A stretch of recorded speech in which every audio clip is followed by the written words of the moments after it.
Alrighty, we're going to go ahead and call the City Council regular meeting Monday, June 18th, 2012 at 6 p.m. to order. Roll call, please. Councilmember Graham Mejia. Here. Councilmember Kusamoto. Here. Councilmember Stevens. Here. Mayor Pro Tempo. Present. Mayor Edgar. Here. Please rise for the Pledge of Allegiance by Councilmember Stevens and stay standing for the invocation by Councilmember Kusamoto. If you would, please begin.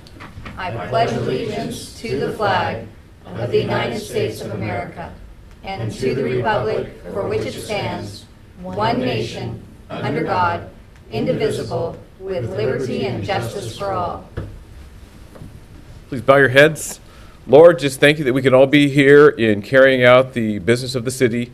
Lord, I ask that you would put a hedge of protection around the men and women that wear the flag of the United States for our protection. Protect them in their carrying out of their duties.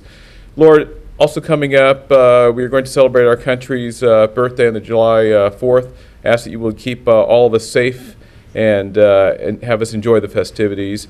And Lord, look after us as we carry on the business of the city. In your name we pray, amen. Amen. Amen. Thank you, Warren. Next up is special orders of the day. 5A, the Community Telephone Users Tax Meeting. Before we get going too far into this, just want to ask, is there anybody in the audience that is going to want to, is here to speak specifically on the telephone users tax issue? Dean? Okay, great. With that, Angie, I'm going to go ahead and have you take it from here. Thank you, Mr. Mayor.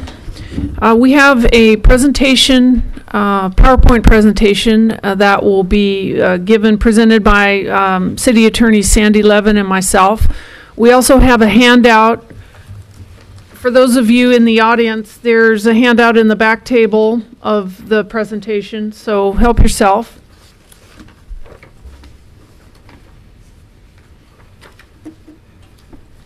And we got one microphone here and two presenters, so we'll just go back and forth a little bit.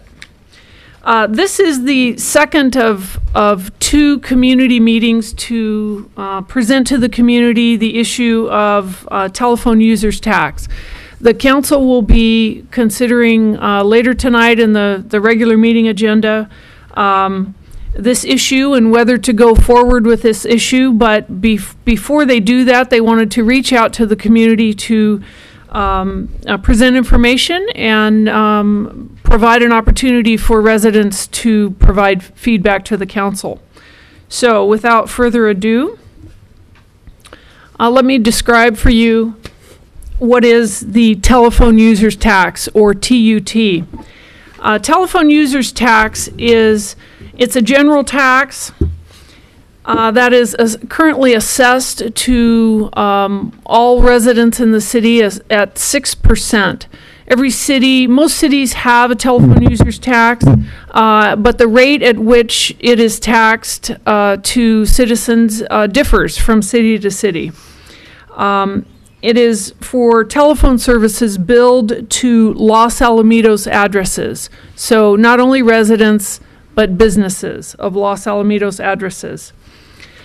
The revenues from this tax are not restricted, meaning that they go into our general fund, kind of depository of revenues, and can be used to fund a variety of city services, including police, but also includes the rest of the services that the city provides.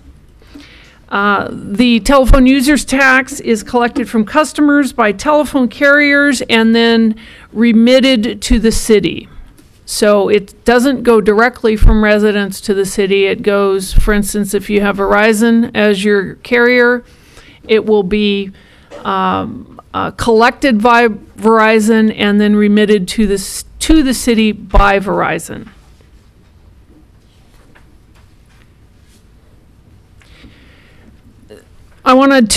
This is not new. It's not a new tax in Los Alamitos.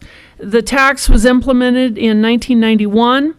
At that point in time, it was started at 6% for all utilities, and the telephone users tax is called a TUT, but the utility users tax is the UUT.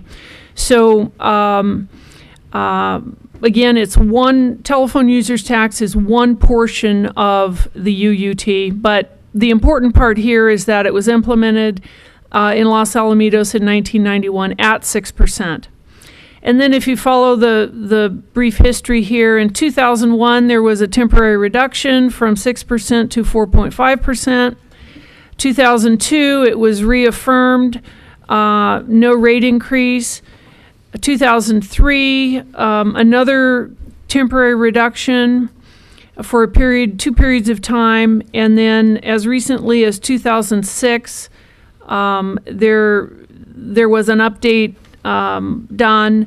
The tax remained at 6%, but the update was the city wanted to be in line with the IRS ruling on long distance tax. So that's what the update was. And so here we are in 2012, and you know, the potential for another TUT update is up for discussion.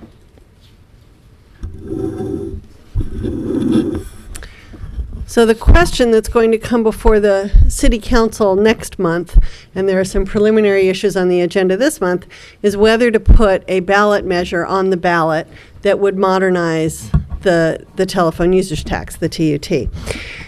And there are a number of things that make the TUT what I would call, I guess, legally outdated. Communication technology has changed dramatically since the adoption of the original telephone users tax. There are now cell phones, satellite communications, voice over internet protocol, and other kinds of media that we use for communications. Telephone billing has changed dramatically. We have fixed fee calling plans. Back in the old days, it was all based on time and distance, and depending on how far away the person was who you were calling, the bill might be higher than if they were next door. Those kinds of plans have all gone by the wayside. We expect newer technology to continue to be developed and changes to occur. And as a result, other cities that have similar older ordinances, like Los Alamitos' ordinance, have been sued for continuing to apply those older ordinances to newer technologies. And before we get sued, we would like to instead just modernize the ordinance, and that's staff's recommendation and why it's coming before the City Council.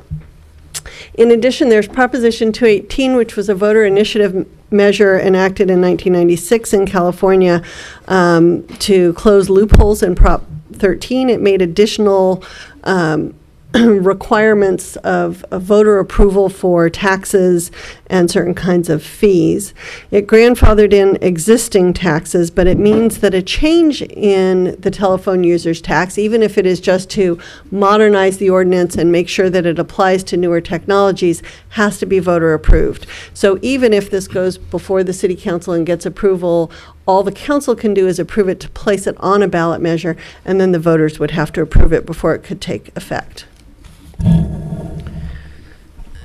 So just to give you an idea of the importance of this revenue in the totals in the city picture, the total city picture, total general fund revenue. Total general fund revenue for the period 2010-11 was basically 11.5 million, or close to 11.6 million. You heard me speak about the utility users tax. That includes a tax on telephone and other things, electricity, gas, and revenue. So of the 11.6 million, utility users tax comprised 2.1 million of that. The other big segments of tax that the city receives that we're not talking about tonight are property tax and sales tax.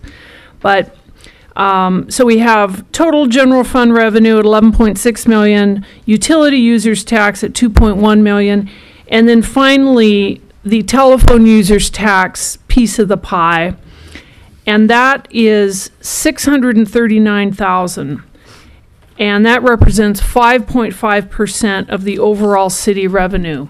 So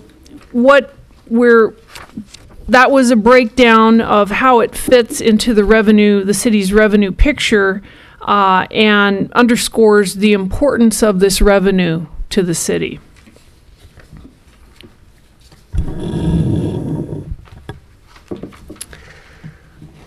So in modernizing the telephone users tax or the communications tax, we know of 60 plus other cities that have done something similar and passed modernized TUTs.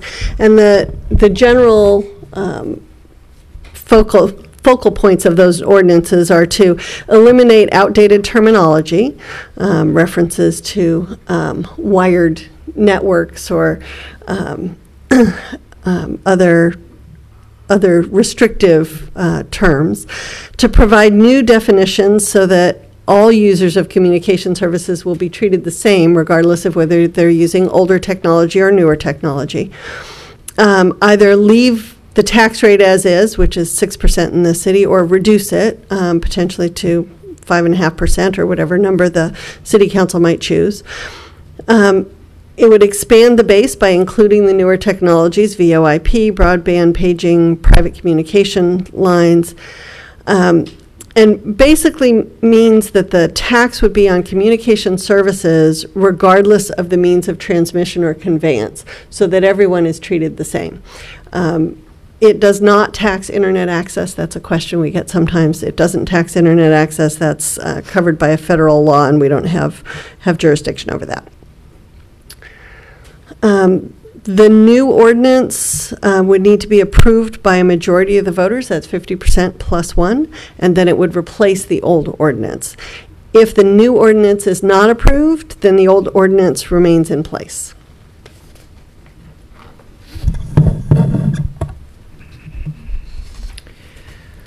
To give members of the public an idea of what a $650,000 reduction would mean to our city business, it's roughly the equivalent of laying off 6 police officers, or 25% of our sworn personnel, laying off 9 civilian employees, which would be the equivalent of 1/6 of the city's workforce, eliminating Stevens Department, Community Development, or 40% of Public Works, or 40% of Recreation and Community Services.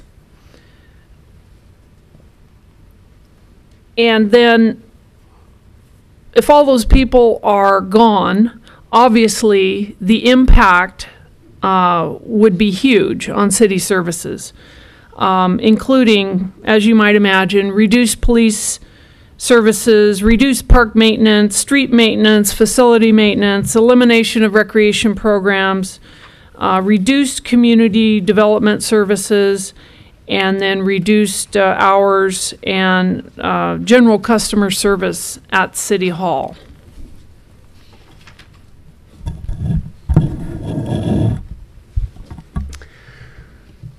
So the question is whether the voters of the city of Los Alamitos want to take action to protect those services that Angie has just described.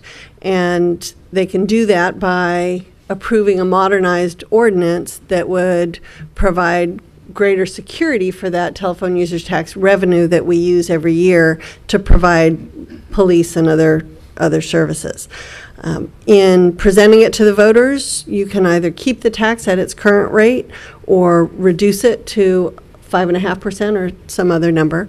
Actually, you could present it as an increase, but no one has suggested that. The council's been pretty clear that that's not on the table. So we're looking at either maintaining it or lowering it. And the language of the current ordinance needs to be modernized, or we are going to continue to try and put a square peg into a round hole. The language of this existing ordinance just doesn't fit with current technology. Okay.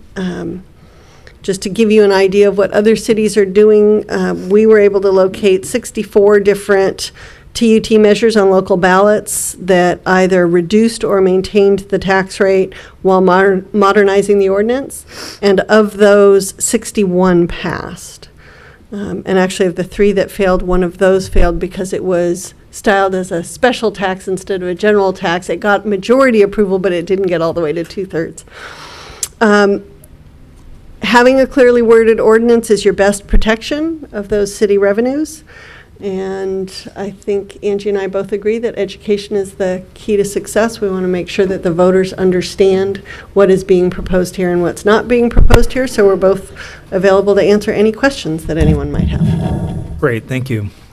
What I'm going to do now is I'm going to go ahead and open it up to the community. This is, even though it's part of a city council meeting, we're conducting this as a community workshop and public meeting to be able to collect information that would be part of this process that then we'd eventually vote on down the road. So with that, I had 2 people in the audience that spoke up that they were interested in talking. At this point, I'll go ahead and open it up to public comment.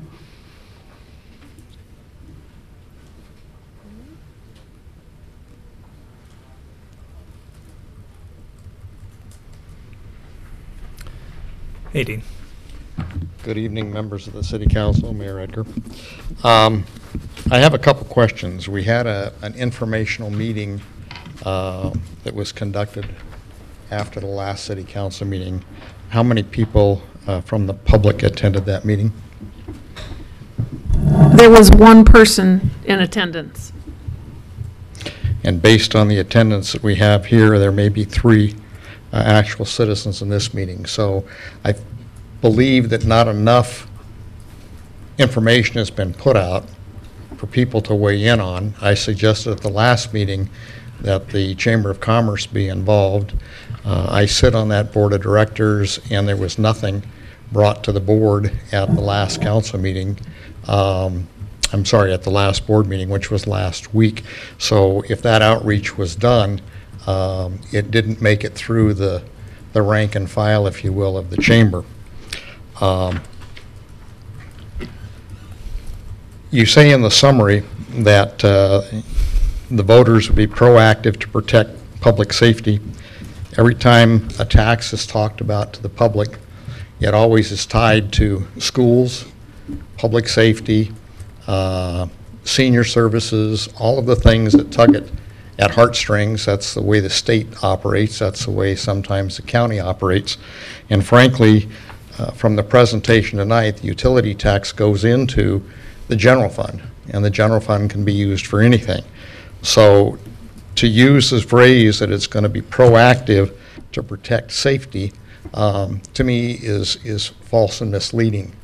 And I would hope that at what point in time this does go on the ballot, because I'm assuming that it will, that we're very careful in specifying what exactly is involved, because they've laid out here to you that we're going to potentially reduce police services, park maintenance, street maintenance, facility maintenance, add on. In your opening presentation on the history, you talked about the history of the utility users tax, but it was marked as the telephone users tax in 2003. It says there was a temporary reduction in the utility users tax from 6 to 4.5% from March 24th to September 30th of 2003, and then from September 30th, 2003 to December 2004. That was not the utility users tax. It was reduced. It was the electrical only. It only applied to one utility, not across the board.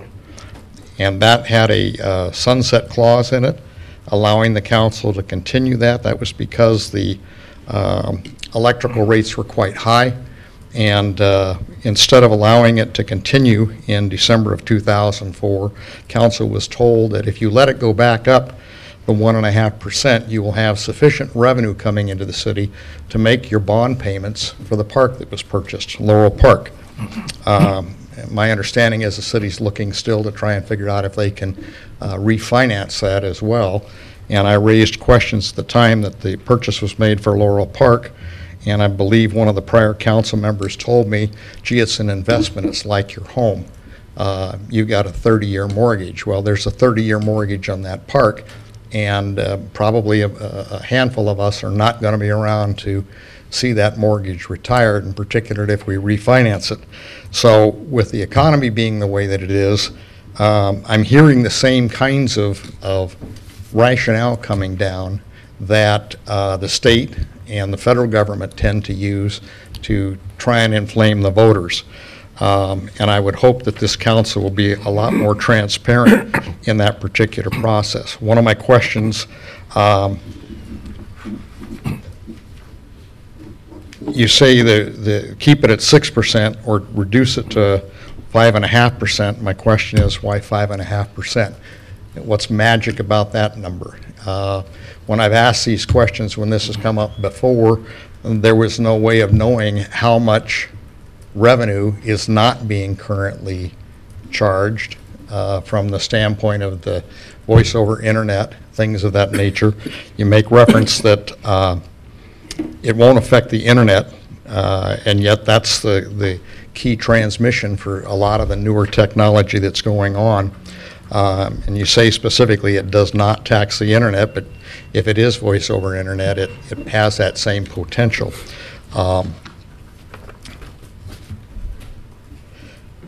I have one question for the city attorney that maybe she can answer for me. Does the city council have to get voter approval to reduce the rate? No, you mean leave the outdated ordinance in place but just reduce the rate? That wasn't the question. The question Or do you mean was, after this is it's currently adopted? 6%, okay? If it's an issue that there's a desire to make some money, you know, rebate some money, if you will, or for some reason there was a decision, like with the electrical tax, that we want to reduce the rate. The city council, I believe, has the authority to do that without going to the voters. City council can leave the ordinance as is and reduce the rate. If it's passed, then the city council could reduce the rate thereafter. The council can't change the wording of the ordinance or expand the base without voter approval. Okay. The mobility of people today, moving from location to location. I live currently in this area code, but there are people that I call that are in the 630 area code and other area codes across the country. They've chosen to keep their phone and their phone number as they've moved around the country. Will this change, modernization of the ordinance, capture those people? Go ahead, please. The modern ordinance is consistent with a federal law called the MTSA, or the Mobile Telecommunications Sourcing Act, says that it goes with the billing address of the customer unless an exception is proved. So basically the presumption is that it goes with the billing address. If their billing address is here in Los Alamitos, then the default would be that they would have the Los Alamitos local tax applied. If their billing address is in another city, then it would be the local tax of that other city that would be applied.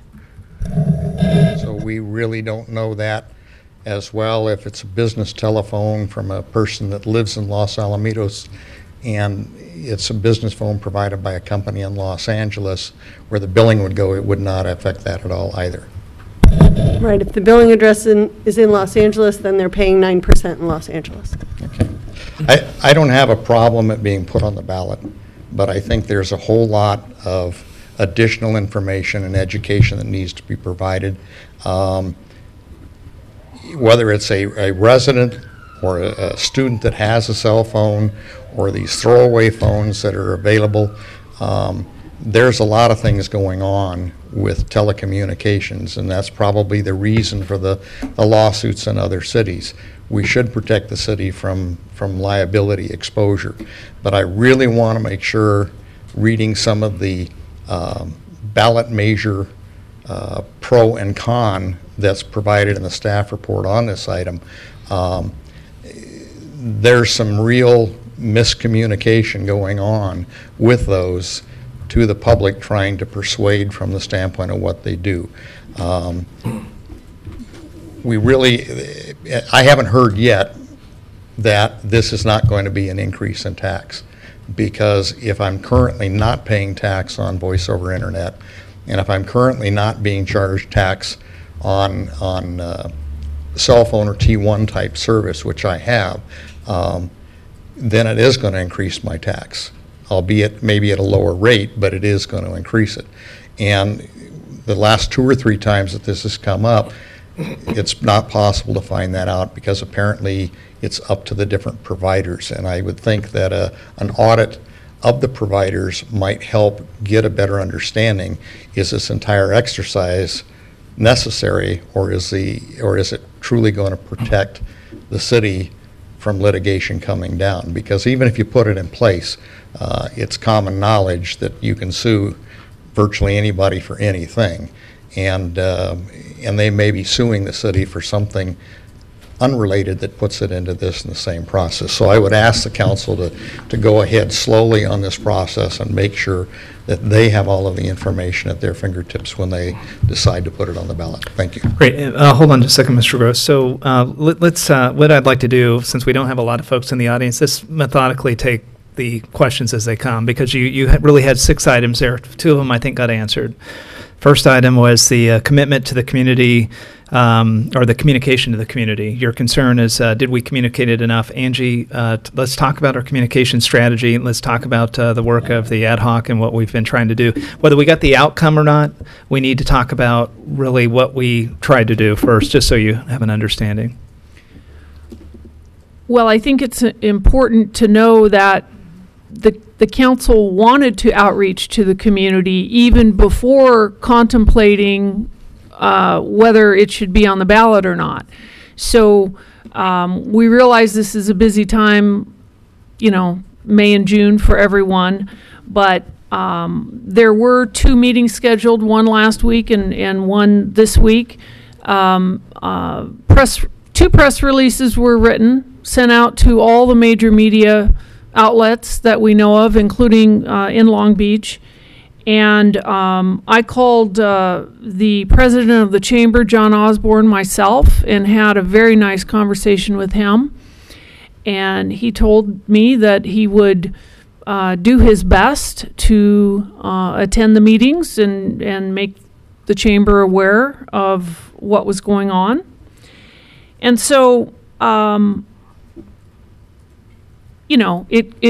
it could be, well, it's just that the council has. And I think there is, all I'm trying to say for that is, we owe you a response of what we've communicated. I know you're following it closer than actually a lot of other folks, but for the greater community is that the objective was to communicate. We also established an ad hoc group to be able to take a look at this and be able to have more of a review to find out what is the objective that we're trying to accomplish.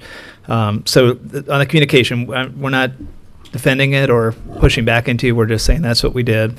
The second item, the message was misleading, and I think on that one, and I would open it up to any of the council colleagues, especially the 2 ad hoc folks that would focus on this.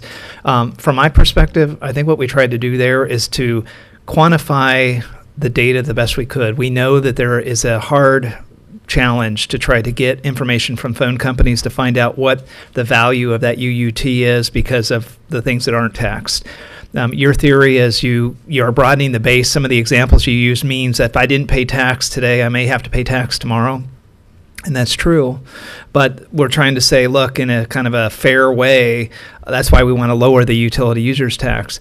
Something that we also, and again, I know I'm preaching to the choir here, but for the community, one of the big reasons that we're trying to focus on this one too, the telephone user tax, is because we as a council, I believe, think that the total utility users tax needs to come down. This is a first start, and that's why we're not keeping it the same or above. We're actually bringing it down right up to the point we think, at least this is my perspective, that we cause risk to that revenue stream. We don't want to go, I hope we don't go too low to where we actually have such a reduction that we can't afford some of these things. So let's say that we do go low, or this thing does get taken away. Then we tried to use in our communication plan things that people understand. People understand, police. If it is the wrong messaging, I think we need to take that under consideration. But it really isn't. I don't think. And again, I'll look to Jerry and Warren. But I really don't think that what we're trying to do there is to scare people into doing this.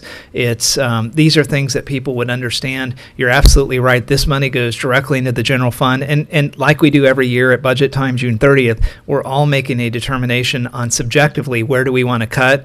I think our council has a history of the last place we want to cut is police, because the community has a high desire to make sure, as does the council.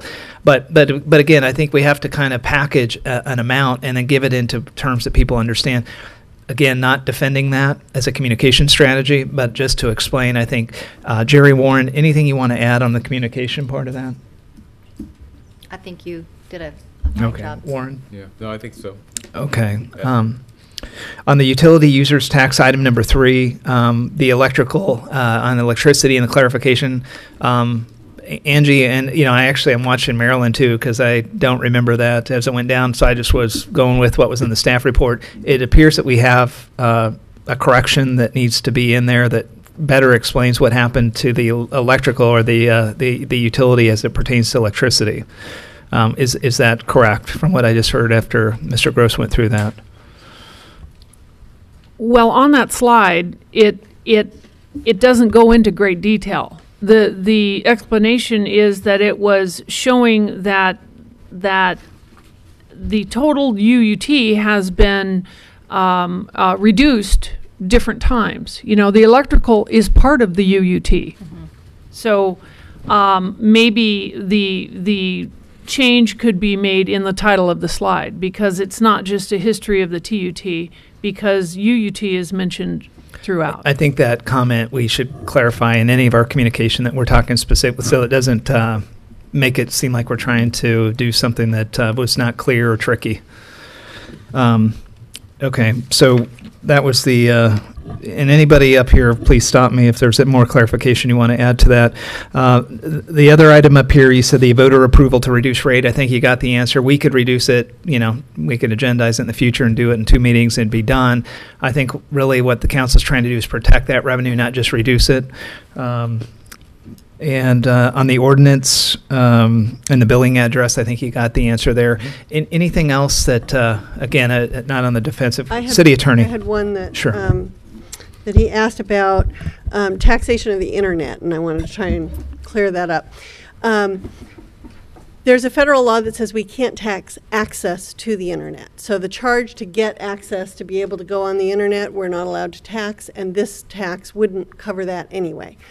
So that's off the table. But services that are provided over the internet versus over landlines versus over mobile telephone communication systems, the point of the modernization is that it doesn't matter what the means of delivery is of the service. What matters is what service you're buying, so that everybody who's getting effectively the same service, whether it's from an old-fashioned rotary dial telephone or whether it's from the latest technology, is still paying the same tax.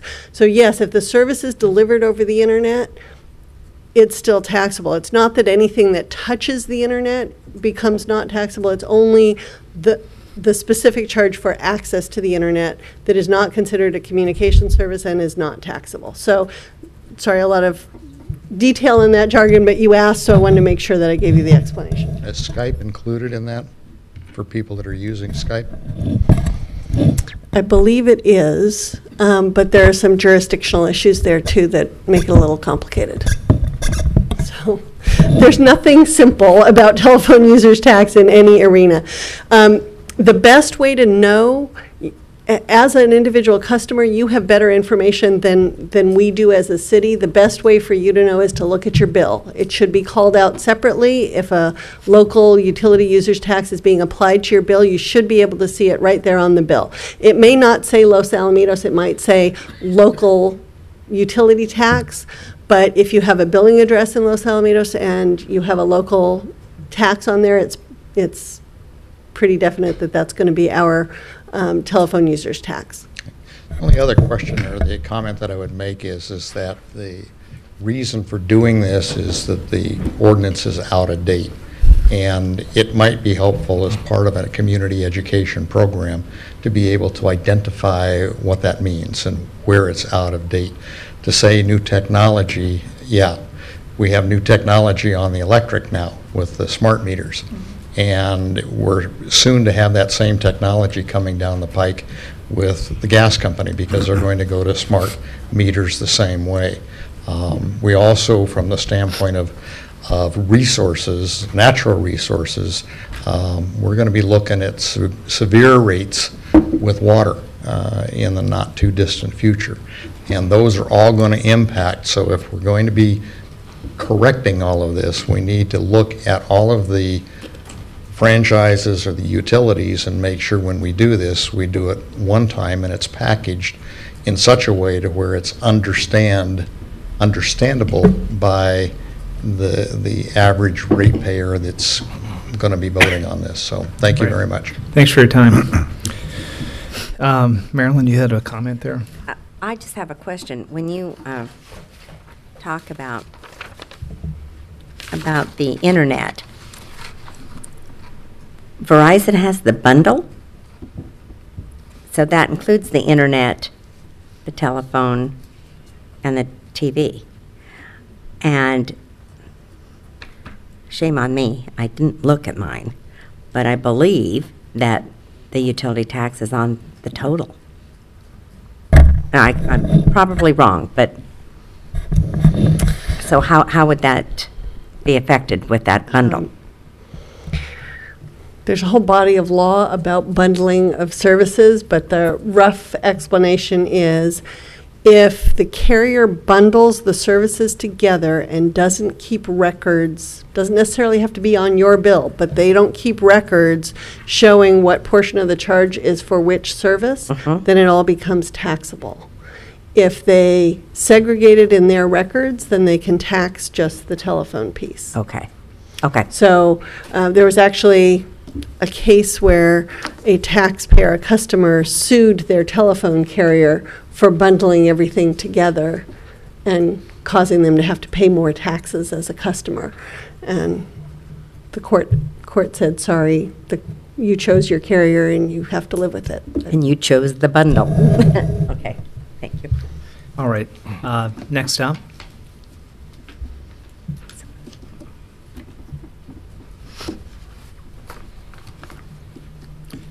Good evening. Good evening. Actually, I wasn't here to talk on this. When it was mentioned that the billing by the city attorney, that it was done by billing address, quick aside, I went to get online so I could check, and we don't have an open internet connection here, which makes it a little hard for me to get my facts. But I believe that the city of Sierra Madre has a TUT, and I believe your law firm is the law firm for the city, so you can confirm that. And they have a problem right now with people getting post office boxes for billing in Rosemead, which has no TUT. You're shaking your head, yes, city attorney. I'm nailing this one, aren't I? I can't confirm the specifics about Rosemead, but that is a problem that lots of cities have experienced, is that people can get their billing address somewhere else to try and cheat the city out of tax. Yeah, I think that the subcommittee has done a wonderful job putting this together, and I fully understand the needs for it. But I would like to see I would like to know, is there any way we can address that? Fortunately, cell phones, most of the people who have them know where you're making most of your calls from. And there are ways to know where the calls are actually originating from. And I would like to at least leave something in whatever we do that leaves the opening for us to say the billing address is not sufficient, that you do 85% of your calls from within our city boundaries, and we don't care if you've got a P.O. box in Cyprus,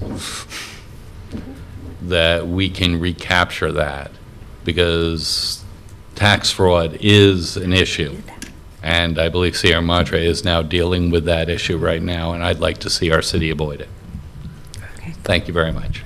Thanks, Jane. So there are some cities you'll be happy to know, there are some cities with modernized ordinances that are considering going after the carriers who are allowing this, because some carriers, it's alleged that some carriers are actually trying to facilitate this as a way of boosting sales and offering people addresses other than where they live.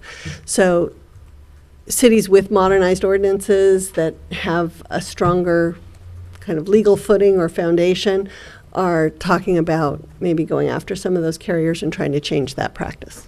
So, I mean, just specific though, is there wording that would be placed in this ordinance that we're doing that would actually be able to do anything or give us that legal footing? Yes, there are limits on it. Basically, you can protect against fraud, and you can protect to the extent that you can know about it or prove it against someone using an address that isn't really reflective. There are provisions in the federal law, the MTSA, about that. As I said, the presumption is that the billing address is correct, and we're allowed to use the billing address, but the city or the customer can also challenge that billing address as being the proper situs for taxation. And so there is a mechanism built in, and if we track that, then we have that option. Okay. So that's good input. Thank you. Who would like to come up next? No one else. Good evening, sir. Good evening, Mayor. Good evening, members of the council. I watched the... Can I ask you just for your name, just so we Certainly. My name is Shane Smith, resident, 11136 Newell Street. I was watching the last city council meeting, and I was informed of this second opportunity to address the UUT, specifically the TUT component of it. And I was struck by what was presented, and I felt compelled to come down and try to get more information because this was the opportunity. If this material that was presented in the handout had been available 3 weeks ago at the last council meeting when I'd seen the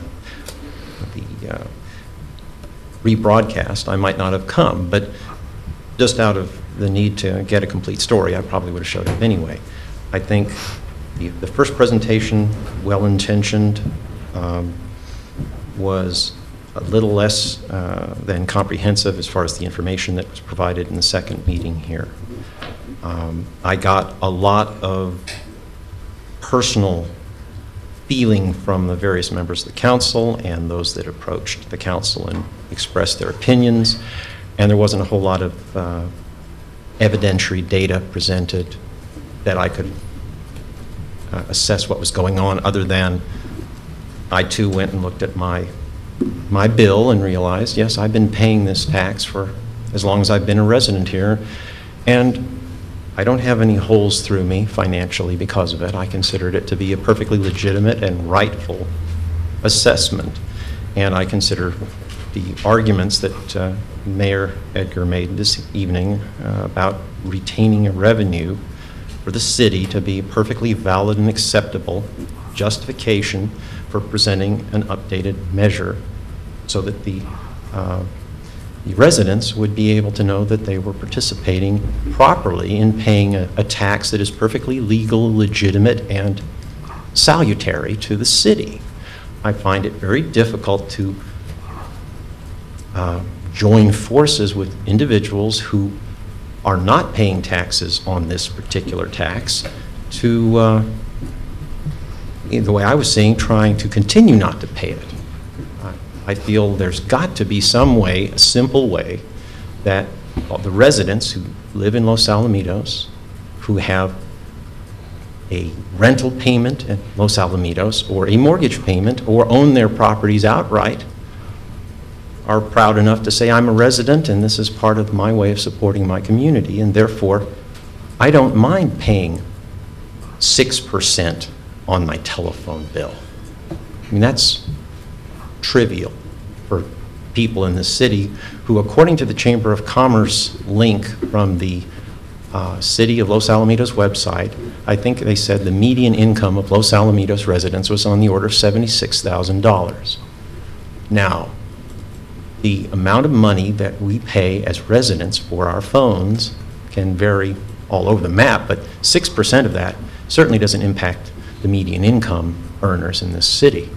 And for businesses who are thriving and at least managing to stay in business here and make a profit, I don't see why there's any issue about supporting the city at the rate that we're supporting it.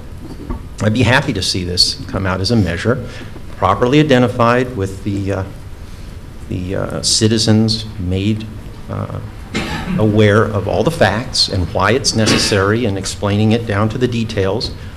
But I find it very difficult on your behalf as the city council and the staff members to try to put an exhaustive forensic examination in front of everybody in the city as to why a 6% tax that they've been paying without noticing it for the last 15 to 20 years is suddenly a horrendous burden on them. I find this to be laughable. I'm sorry. And I think if presented with the right information as to why we pay this tax and where it goes to, yes, the general fund, and what the general fund does, and without having to, being well-intentioned and trying to give someone a quantitative comparison that, in a way they understand, oh, it could impact so much of the police force. It could impact so much of the senior center or so much of the parks and recreations department. These are the budgets that people know about. They don't know about the roof repair unless you talk about it specifically. But the services they use are the parks, the recreation, the police department, the associated commons that we all share and pay for so we can feel comfortable that we're members of a society and a group that values these things. So just speaking as a resident, I felt necessary to come down and at least express myself, and I was a little bit, to be honest, a little bit upset that the council didn't put this material out, which is what motivated me to come down and almost put in my 2 cents. But I have to say that this handout, in general, addressed a great many of the issues that I was unsure about and didn't know, and with a little more information, specific information perhaps, added to this level of information, it would be, I don't see why the city, the residents of the city would object to paying this as the rate that it is without trying to soft pedal it by saying, oh, well, we're going to give them a tax cut. That's ridiculous. If the city is earning money and it's earning it at a fair rate and is utilizing it for the services and the needs of the people, that to me is a fair enough statement. And if someone wants details, give them all the details they want, but don't let them back you into a corner and tell you, well, you're impinging on me and you're making it hard for us. And I can't see that unless they come forward with statistics and documentation to say, yes, this is hurting me because I can't afford it. All right, fine. Then you have an exception or something that you would grant them, an easement. That's perfectly fair, but I don't think that people with a $76,000 median income in the city of Los Alamitos need an easement of 0.5% of a 6% tax on something that may be $100 a month for a bundled system, unlimited minutes, unlimited use. I mean, this is silly. Arguably, it is silly. Now, in the grand scheme, again, the statistics from the Los Alamitos City Council, as I recall, stated that there were 2,000 businesses in the environments of the city of Los Alamitos, of all types, and that there were roughly 3,000 residential homes. And of those 3,000, I think it said 40% were multifamily structures. They were counting structures. So there are 5,000 street addresses with maybe, obviously, the population that we have, it's got to be closer to 10, 12,000 individuals, but almost everyone has a telephone, and I can't see how, it's such a small number. I mean, it is a big deal to count those people, but if you go to a house and they don't have a telephone, where are they using their phone? Where are they using it? So to me, without being intrusive to people's privacy, it seems like there would be some sensible way without resorting to lawsuits and knocking on people's doors and things, but there has to be some way to do an assessment of the numbers of people using telecommunications in the 21st century without, back calling their phones and checking them with GPS to see where they're coming, where the calls are coming from. But I guess I've rambled on enough. I just wanted to again close and say thank you for making the opportunity available for us to come in and provide comments. And I come to several of these Los Alamitos City Council activities, and I think your heart's in the right place on this, and I'm certainly supportive of a measure when it comes out. Great, thank you. Thanks for taking the time to do the deep analysis too. It's nice to see people coming up that actually got that deep into the issue, and you have a full understanding of it. I really appreciate it. Anybody else like to make any comments on this? Okay. I'm going to go ahead and close the workshop part of this. I'm going to open it up to the City Council and see if we have any closing comments on this before we move on through the rest of the meeting. I'd like to start again with our ad hoc committee of Councilmember Mejia and Councilmember Kusamoto. Do you have any comments? The Warren first. Okay. So thank you, Mr. Mayor. I think to answer some of the public's questions on this, we wrestled with this because there are no hard quantitative numbers, and we'd gone back and forth, and I think there was a question about why the reduction of 0.5%. And I hate to say this, but it's really that thought and the feeling that it'll make it, as we broaden, as we apply the communication users tax to where it should be applied, there is the hope that we'll be made whole on the revenues that we are currently getting, and that'll offset any of the reduction. So that's about, and it's very hard there's no scientific way to do this. We tried, but there's just no hard numbers or facts or data to do that. Jerry, anything else to add? As you can tell by the speakers that have gotten up tonight, there are two sides to this story. I think that the gentleman that just last spoke, I'm sorry, Shane, is that correct? Shane Smith. Shane, you feel like it's a justifiable tax, and I understand your perspective on it. I do, though, understand Mr. Gross's when he says that the presentation is leading you to believe that if we don't do this, we will lose certain services. And as Troy said, that's just a general way of saying what might be affected. But I, too, in my notes here have that that's a misrepresentation. So I'd like to thank Mr. Gross for coming up and making that clear, because I did have that same feeling. When we talk about this, no matter what we do, there's no guarantee that our revenues will not increase. I think that was why we were interested in lowering the rate, because as we collect from other technologies that we have not, common sense tells you that you're going to bring in more revenue. And that's not what our goal was. Our goal was to update the ordinance so that we wouldn't be at legal risk. Unfortunately, though, there's no way of guaranteeing that, because we can't get any discernible numbers to make any kind of an educated guess from that. So I think that what my biggest concern is, and I've said this the entire time, is I don't want it to be a negative impact on our community. And I have a different perspective on a way we might go, and it's something that we can address at the item if you would like, but it just isn't a clear-cut situation for us. And in order for us to do what's best for the community, we have to take all of these things into consideration before we make our decision. And so with that, I'll go ahead and pass it back to you. Thank you, Jerry. Councilmember Stevens. Like Councilmember Mejia said, it's just simply updating an ordinance that it's long past its time, I guess, its effectiveness. And I also wanted to thank Mr. Smith for coming out and expressing his opinions, and again, going in depth, as deep as you did on it. Some of your concerns were some of my concerns too, and I'm going to forget some of those for a minute and just go back to, if someone is not currently paying a TUT tax, is it conceivable that within the future that either the federal government is going to apply a tax anyway, no matter what the address is, and then the distribution of the funds would go to whatever the physical address might be for the person or usage address? It's certainly possible. I haven't seen any federal law that would apply utility users tax in the same way.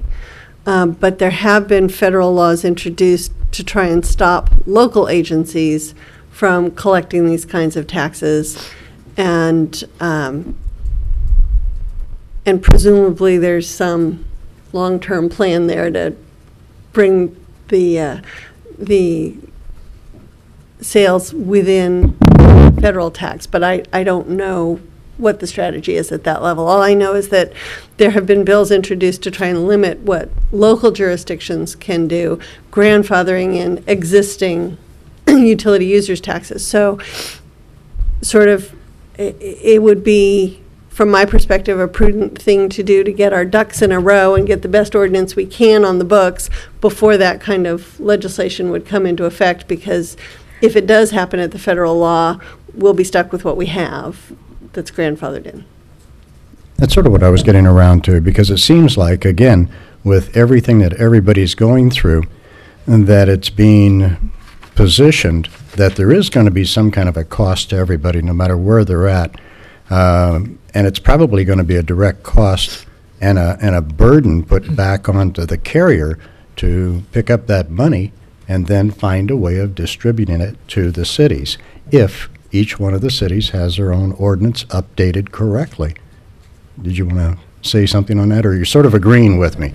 Well, yeah, and there's also some indication that there are companies that have built into their price model the prospect of local tax, so they're actually already charging it built into their flat rate and not remitting it in cities that don't have modernized ordinances. So the taxpayer may end up not paying any more, and we may end up getting more on some of those kinds of services as well. And on some, the taxpayer may not be seeing it currently and may end up paying it. And on some, we may be getting the revenue, even though it's arguable under the wording of our ordinance whether we should be getting the revenue. So we have all those different categories, and the idea is just to make it clear what is taxed, what isn't taxed, include the modern technologies, and settle all those issues. Yeah, so under that model, that could be happening. In fact, it probably is happening right now in a few of the carriers. And the money is being distributed to other cities that do have an updated ordinance or will have an updated ordinance in the future. And I can see where that would be a problem too, and possibly even eliminate people using drop addresses in other cities, because that's something that obviously is going to have to be corrected too. So I think it's a little more than just what we're looking at here in the city. And the whole idea is to have parity and to make sure that we're doing the right thing for our residents. No one's being overcharged, but everybody's paying their fair share, and that's the key.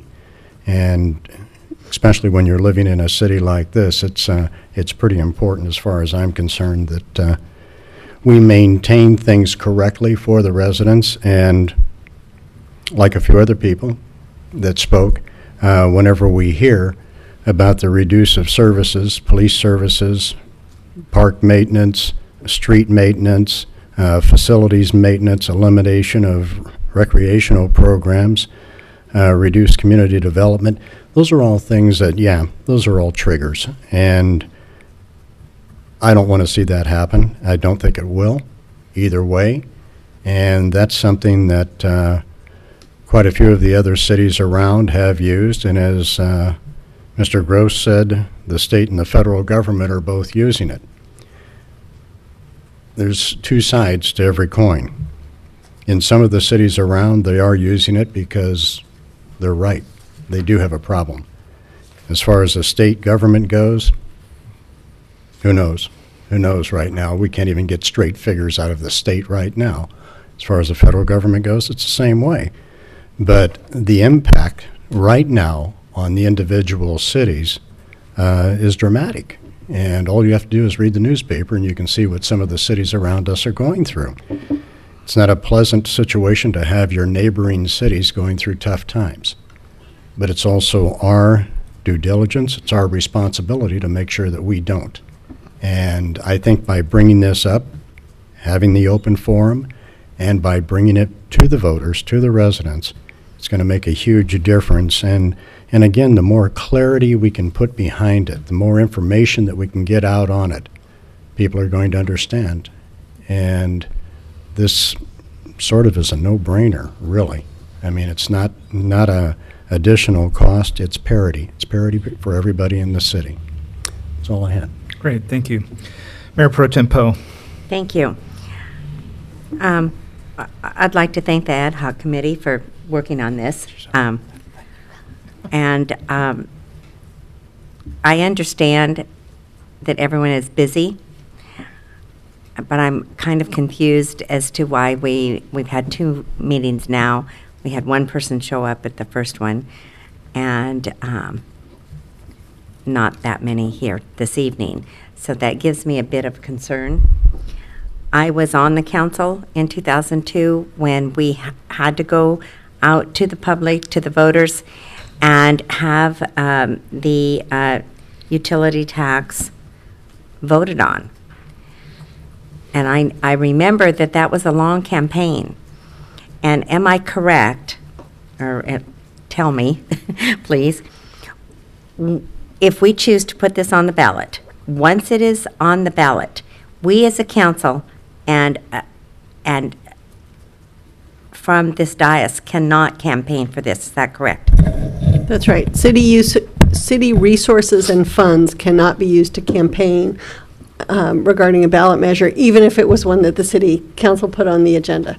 So the city can provide informational materials, the city can answer questions, host a forum, do those kinds of neutral things, but the city can't campaign, and you in your capacity as council members can't campaign. Individually you can, but not right in your capacity as a council member. So my concern is that I think the key is education, and that is my concern, is that how can we educate the community from the time this is placed on the ballot up to the election? I just remember it was a long campaign, and 2 of the council members that were not up for election in 2002 went out individually and knocked on doors and campaigned, and that was just to keep it, to verify that they're going to continue, that the community was going to continue paying a tax that they had been paying since 1991. So I have some concern that we're going to be able to get this message out there, how we're going to do it, and I think we all agree we're not trying to do anything. It has to be so open, and we want the community to have every bit of information possible. That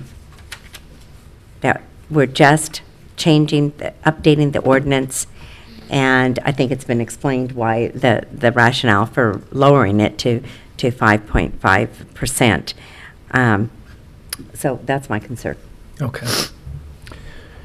Any comment there, City Manager? Anything? How about you with your experience? Sure. City Manager asked me to comment on my experience in other cities where I've seen this. It's relatively rare that we have seen a strong opposition to modernization ordinances. These have gone through in many, many cities without even an argument against them on the ballot. On the other hand, in some cities, they do draw an opposition, and there has to be a real campaign to get the information out. Largely, though, they have been just informational campaigns. It's just about getting the message out that as to what it is and what it isn't. Times have changed somewhat to where I think people understand that budgets have been cut back and cut back and cut back at the state level, and that eliminating this revenue or putting this revenue at risk really does translate to service cuts at this point. I think those who have watched you make the cuts over the last several years are not looking and saying, oh, there must be another $1 million in fat in that budget and we can just do away with the revenue. So maybe the feeling of needing to protect the revenue might be a little stronger in these tough economic times. At the same time that obviously people feel the pain of having to pay a tax or pay a fee more strongly as well because of their own personal economics. But what we've seen mostly is that people understand that protecting the revenue source means protecting their services, and if they believe that the city has managed the finances and has been cutting the budget in good faith where they can, that it doesn't generally draw a lot of opposition. So I don't know here whether, you know, the lack of attendance at the meetings is a measure of people being uninterested or people being accepting of it or people being so opposed that they don't even want to come hear it. I have no idea, but that's just background from other cities that I've worked in on these measures. Yeah, Just go ahead. to clarify, Ben, we could, after it's on the ballot, we could continue to have informational meetings. Yes, So definitely. we could schedule one, say, before every council meeting, a half hour before, whatever, to get this You can- information out, or however we want to You do can it. have as many informational meetings as you want, and we will continue to hopefully improve the presentation with the kinds of comments we've gotten tonight. When someone feels that it might be misleading or too argumentative, we'll try and tailor it and make sure it's more neutral and more factual, and we'll keep it, Okay, you know, so. on the so straight and narrow. Then just tell me, what is it that we would not be able to do? I just want You this real you can't clear. go out and say, you need to vote for this, or anything that advocates vote for this. Okay, You're not allowed to do. That's considered campaigning. Anything that is, the courts look at both content and style to determine whether something is campaigning or informational. And if it's, you know, pictures of criminals attacking homes, and it's got a dramatic message about this is what will happen if you don't vote for this, it's not going to be viewed as informational. okay. Okay? If it is just the data about the numbers, this is what our UUT brings in, and this is what the general fund is, and, you know, So the what rate's we've going to go done- from this percent to that percent. Data is fine. So basically, what we've done here this evening is fine. Yes, and I heard some comments from the audience that they thought certain things were more on the argumentative side, and we'll adjust the presentation, and we'll keep doing that to make sure that it stays Thank you. completely factual. Okay, that clarifies it a bit for me. Warren, did you have anything else? No, that's it. Okay. I, again, wanted to thank Warren and Jerry for being on the ad hoc committee. And I would also add that I think that a little bit of that role on the ad hoc committee was to kind of help, you know, some of the stuff that they've been doing outside of getting the message out was to meet with the commissions. We hope that some of the commissions that are out there that see the impact, because that they actually have influence on putting pressure on the council indirectly on where to spend on the budget, some of those folks might pick up the cue to help out. And I think Jerry and Warren has done a great job with commissions and getting them to at least understand it. I won't say on board to support it, but the other thing is I just want to thank the folks that came in from the community and weighed in on this. We're going to be having another item coming up at the end of this agenda, and that'll come up a couple more times. And I appreciate everybody taking the time to be able to get to the right outcome there. Is there any other comments before I go ahead and close this item? Okay, seeing none, what we're going to do is we're going to take a 5-minute break and get set up for the OCTA presentation. We'll be back in about 7:25.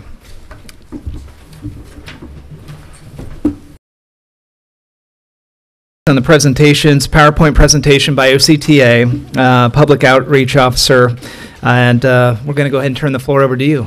Good evening. Good evening. My name is Sarah Swenson. I'm a senior community relations specialist at the Orange County Transportation Authority. I've been there about 6 years working on a variety of projects, specifically focusing on our rail program and our rail expansion throughout the county. And as Mayor Edgar just told me, I've got big shoes to fill, as you're probably all familiar with Christina Byrne. She's still at OCTA. She hasn't gone too far. She's actually transitioning as the outreach lead for the I-405 improvement project.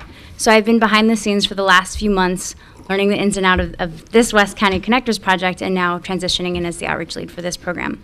So thank you for having us, and I'll just begin the presentation. Great. So as you may know, the West County Connectors project is divided up into two segments, the first being the east segment, and that's what we're updating you here on for this slide. The major construction activities of Valley View Street Bridge, which work on the east half of that bridge was completed in November of 2011. And our crews then demolished the western half of that bridge in December 2011.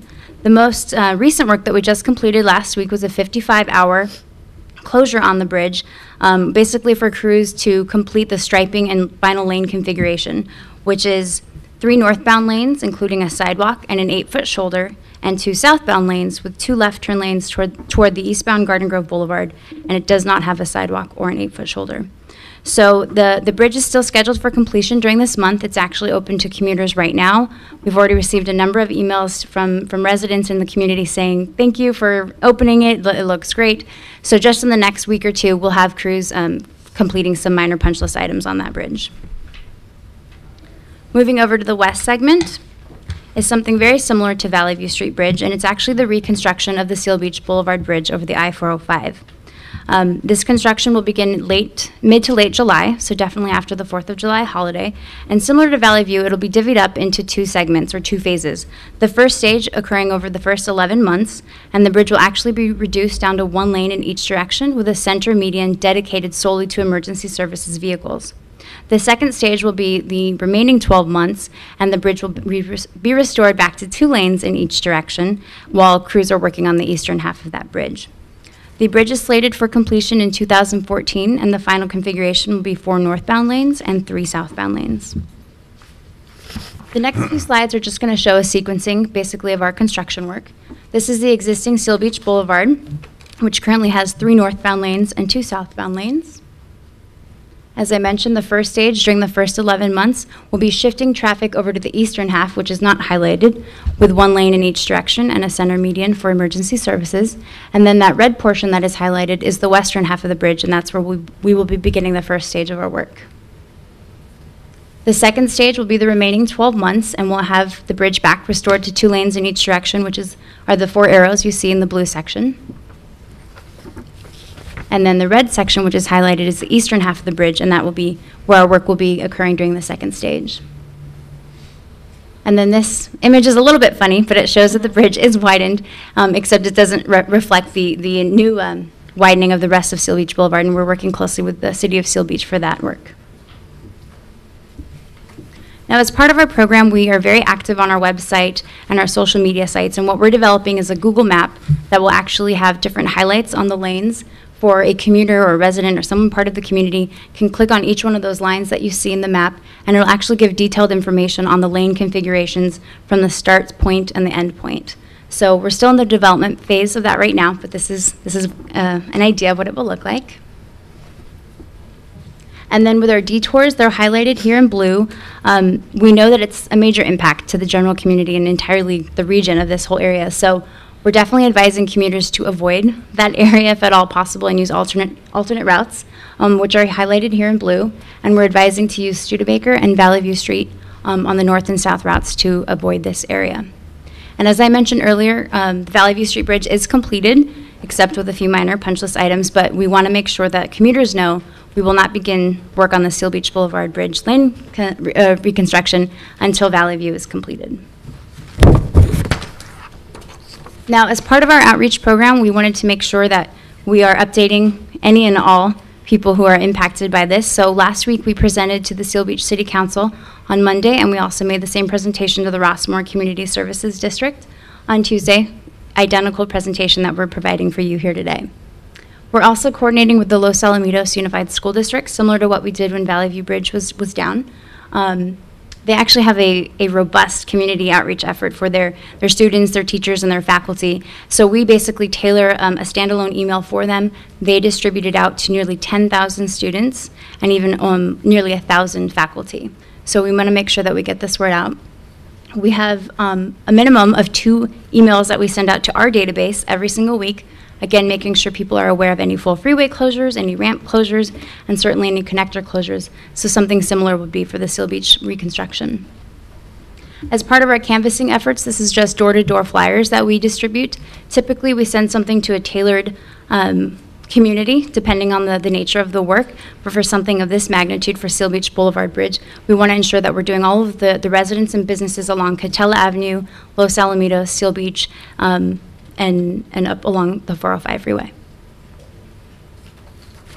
Now this slide is showing, as part of our work for Seal Beach Boulevard and our outreach efforts, we conducted an emergency services briefing with basically 20 representatives from the agencies that you see listed on this slide. And it was basically to start a dialogue and to have a conversation on what it actually means to have a center median dedicated solely for emergency services vehicles. We have some of the conversation just that we created was, how can we ensure that cars aren't queuing up in this median and ensure that there's certain delineators or channelization, and then also additional signage on each end of the bridge to ensure that the emergency services vehicles, the variety of ambulances and what have you, know that that median is dedicated for two-way traffic as well. So this is certainly part of the dialogue that we started with them. Some of the other connector closures that are important to note is the eastbound 22, southbound 405 connector closure. This will be a 12-day closure. It currently has about 30,000 average daily vehicles, and that's tentatively scheduled sometime in August. We have the northbound 405, northbound 605 connector closure with about 54,000 average daily vehicles.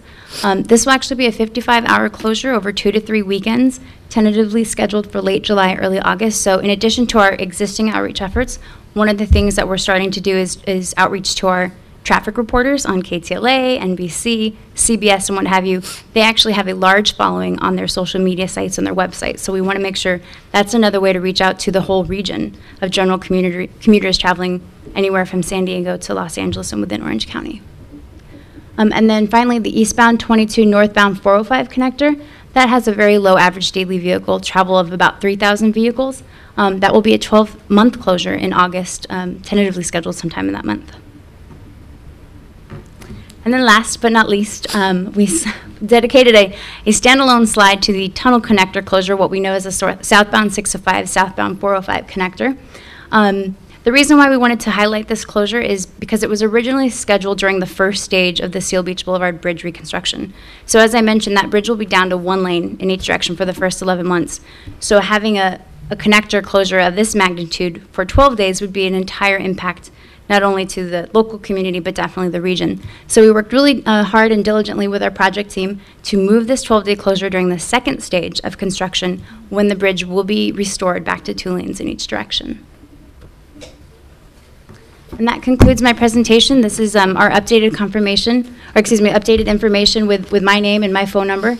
And we have a new email address. I know many people are familiar with emailing Christina Byrne directly, but we did create a new project email with wccproject@octa.net.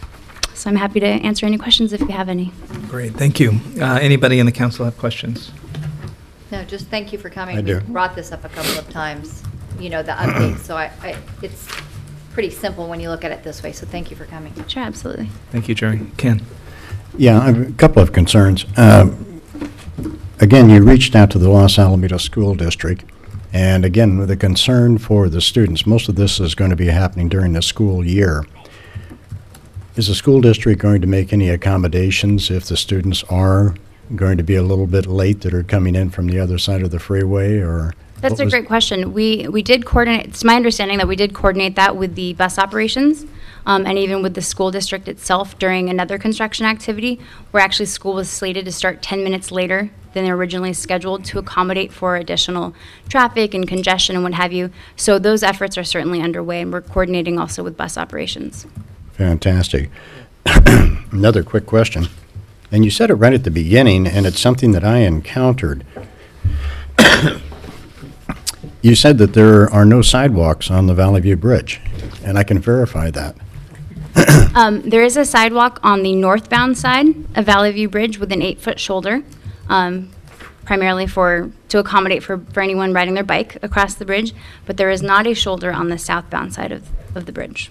Okay, the reason I say that is because I saw people walking in that, across the bridge, and I'm going, my gosh, especially if you're heading southbound across the bridge. Nothing on that side whatsoever, but I saw students or younger people walking across the bridge, possibly to go to the beach or whatever, but there seems to be a lot of traffic. How are you going to get the people across the street then to the other side where you do have that sidewalk? And the second part of the question is there a bike lane or the bikes are going to have to go to the sidewalk in that area? So to answer the first part of your question, because our crews are still finishing up some minor punch list items, our crews have not picked up the K-rail. That is the designated sidewalk. So once all of that is removed in the next week or two, you will actually see a clear as day sidewalk for pedestrians. And then the 8-foot shoulder is designed to have our drivers and our bicyclists share the road safely to accommodate in that extra area. To answer the second part of your question with the connectivity on the southbound side of the bridge to the northbound, I actually don't know the answer to that question, but we can look into it and I can ask the crews tonight actually after I'm done here and get an answer for you on where the actual intersection is to cross safely. Yeah, if you would, because it seems like the nearest signal or crosswalk for people to transverse or go across the street is a block away on one side and pretty much non-existent on the other side. So no problem. I will find out and get back to you. Great, thank you. Sure. Councilmember Cusimano, do you have a question? No questions, but thank you for appearing here and sharing this information. Yeah, absolutely. I'm so happy to be part of the team and get a chance to meet everyone that Christina has just sung the praises of. So thank you for having me. Great. Marilyn? Yes, thank you for doing this presentation. And did you say that Christina is working on the 405 project now? Yes, the I-405 improvement project. Okay, and I know that you're not on that project, but maybe you could forward this question to her. Sure. Because it has come up not only here, but with our residents. With the I-405 project, I know that there is talk of a toll road, and there are a lot of people that are against that. And we would like to know how we can express our opinions about that, the community, and even as a council. Mm-hmm. Is there going to be some outreach where that will be where we'll be able to go and talk about that, or is that already a done deal? Just some answers about that. No, I can answer to the best of my abilities, actually. We just completed hosting 4 public hearings in a variety of cities in the last couple of weeks. Last week, which I actually helped attend, was the public hearing in Fountain Valley. Mm-hmm. It is my understanding that as a result of all these public hearings, there is certainly a huge interest from the community, as there should be, for a project or a study of this magnitude. And so we've actually extended the public comment period to July 17th. And I believe OCTA representatives will be at a meeting in the North Seal Beach Community Center next Tuesday, June 26th at 7 p.m., also discussing this. And I believe we're in the process of even possibly hosting an additional meeting for people to submit their comments. At all of these public hearings, we've had a presentation that's been provided by the study team to help educate the public on what each alternative entails. We also have a court reporter for anyone who wants to give verbally their public comments and opinions, and it can be recorded accurately. We also have an email address that we can share with your team to post on your website, even if you'd like, and another way just to garner more feedback. And then finally, public comment cards that are actually at the meeting that people can fill in and just mail back to the team. Well, I had received a phone call, and I knew that there were those outreach meetings, but the comment that I'd received from the resident was that it appeared that it was kind of cut and dried, and that there wasn't too much interest in listening to people not wanting the toll road.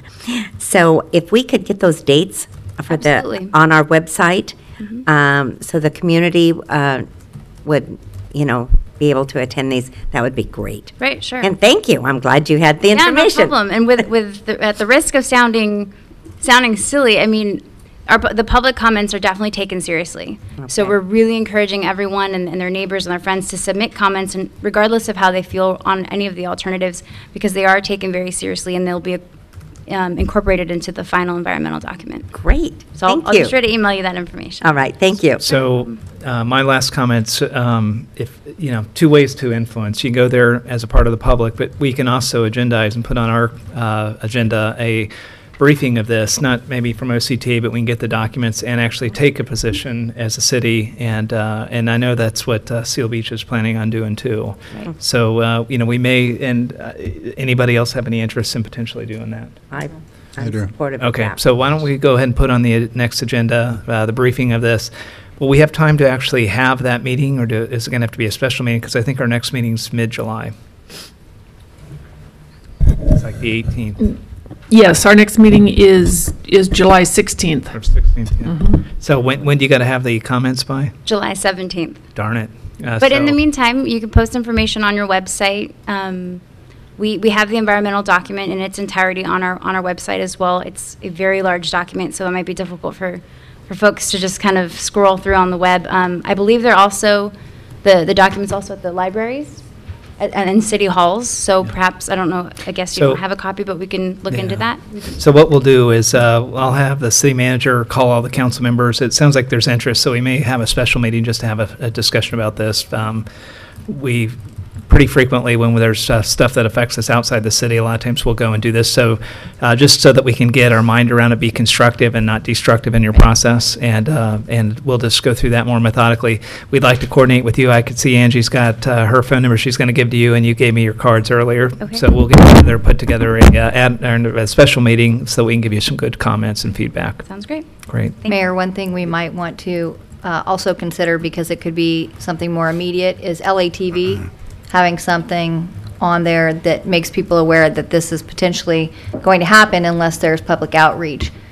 Maybe leave that screen up a little bit longer than usual so people can read through it. I'm not sure what the process would be, So but that's. you're talking kind of an ad banner that comes up in between as. Well, the just letting resolution? people know there's a discussion about whether or not the freeway will be free any longer, or if it'll be a toll road. And if you want to have your, interest known in support or opposition, you can do that. And you can get it at City Hall or the library or whatever. I mean, it's a tool we have. We should be starting to use that immediately. Okay, so city manager, I think you got that. Perfect. Hey, we really appreciate you coming. Thank Sure, you, no guys. problem. Very Thank nice you to so meet much. both of you. Thank you. Okay, we're going to go ahead and open it up to oral communication. At this time, any individual in the audience may come forward to speak on any item within the subject matter jurisdiction of the city. Remarks are to be limited to no more than 5 minutes per speaker. I've got one speaker card. Travis Allen, come on out. Hello, my name is Travis Allen. I'm a candidate for the 72nd Assembly District, and I'm the runoff for the November general election.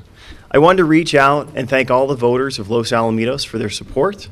My candidacy for the California Assembly is based on growing the economy. I think that what we need to do is make California more business friendly. California today has the second highest personal income tax. It has the 6th highest business tax. It has the 2nd highest gasoline tax. And it has the highest capital gains tax. I think this fundamentally slows down our economy, and they want to continue to raise our taxes. This has caused California to have the 2nd highest unemployment in the entire country. So I believe we need to stop the tax increases. There are 2 individuals going into the race for the November runoff, and there's only one of them that signed the No New Tax Pledge, and that would be me. So I believe we need to stop the tax increases. Further, I also believe we need to roll back the burdensome business regulations that are driving businesses, jobs, and individuals out of our state. So I just wanted to be brief tonight. I want to thank all the residents of Los Alamitos, the City Council, for all of your support. My name is Travis Allen, and I look forward to seeing you in the November runoff for the 72nd Assembly District. Thank you. Thank you. Any other comments?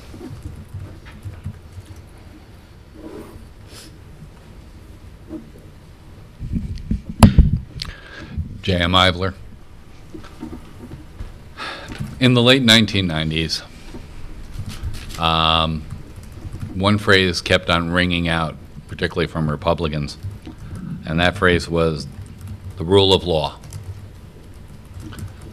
Now that the entire litigation of the trash contract is over and everything has been settled, I can stand here as a resident again without anybody questioning why I'm here.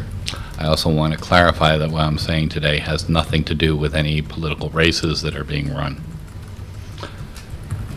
One of the things that Judge Banks did is he stated quite clearly that the members of the City Council who voted for the trash contract violated the city's municipal code.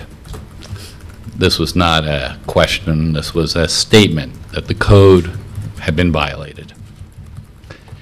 In our city's municipal code, it says if a violation is taken of the city's municipal code, it should be prosecuted.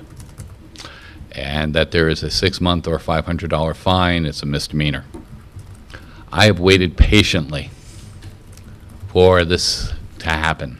I contacted the Orange County District Attorney. I said, how do we get this to happen? And the OCDA said, I'm sorry, your municipal code is not prosecuted by the District Attorney's office. I contacted the Attorney General and said, how do we get this corrected?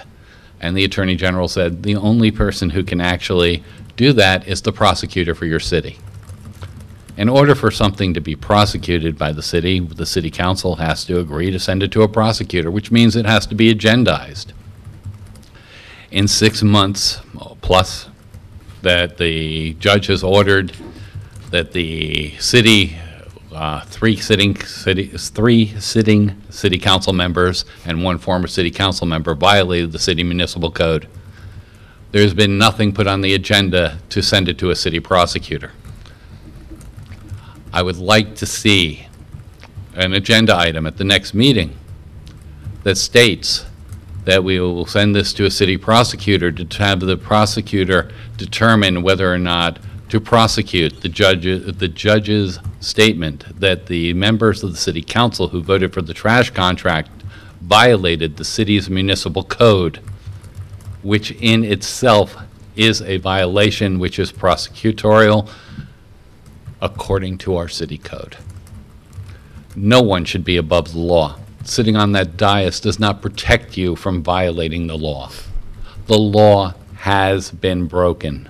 The city code, the community code, was violated, and it should be prosecuted to the full extent of the law if the prosecutor determines that it has been violated. If I violated the city's municipal code, I would be held responsible and accountable for my actions. And sitting on the dais does not protect you from being held responsible and accountable for your actions if you violate the city's municipal code. I plead with the city council to please agendize whether this should be sent to a prosecutor and to have a vote to determine whether or not being on that dais protects you and puts you above the rule of law. Thank you very much for your time. I look forward to, at the next meeting, being able to hear this item agendized and discussed. All right, any other further comments?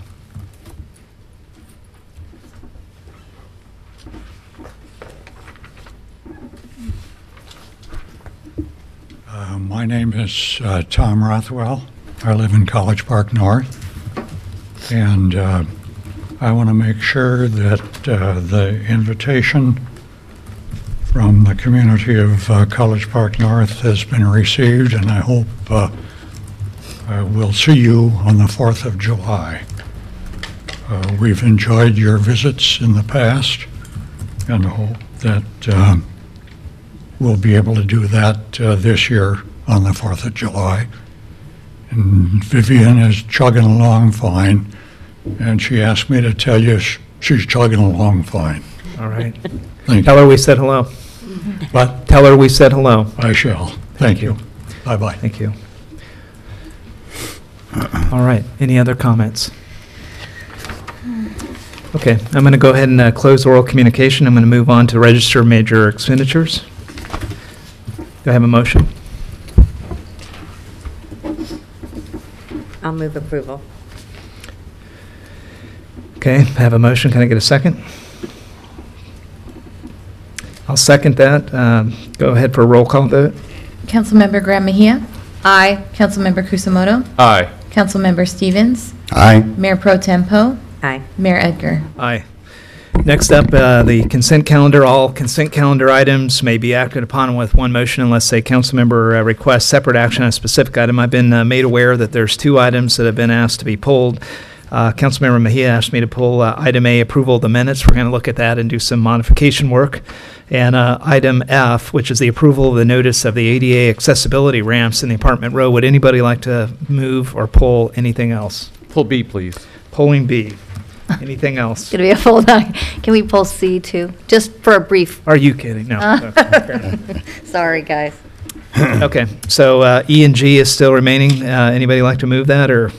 Make a motion to move the remainder. Thank I'll you. second. All right, all in favor, say aye. Aye. Okay. Item A, approval of minutes. Councilmember Mejia. Yes, thank you, Mayor. I've already spoken with Wendy, and if you'll turn to page, let's see, where do I have it? I believe it's page 4.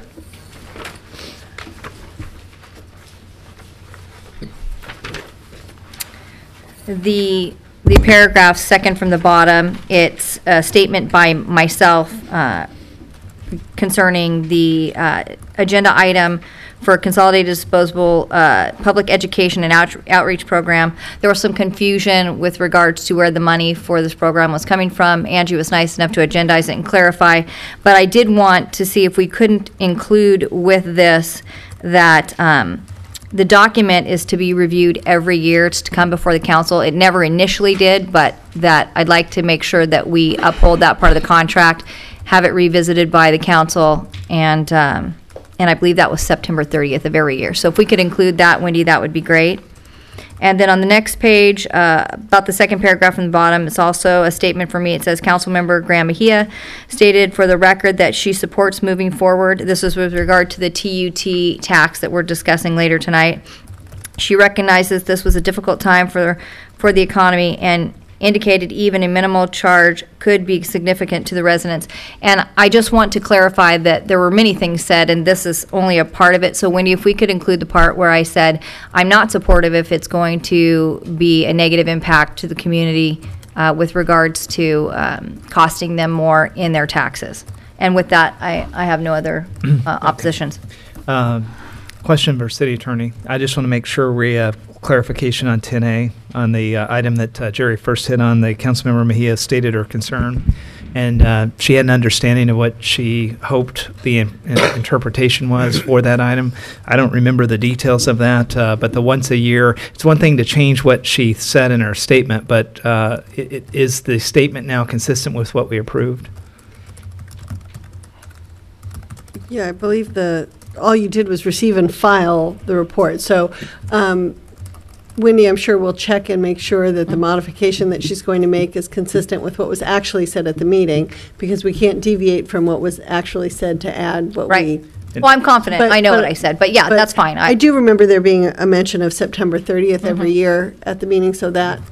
It's part of the I think can be- contract is what I was saying. I just Can don't want a be surprise where you corrected. said you thought you fixed it here and it wasn't, or something. Oh, I appreciate that.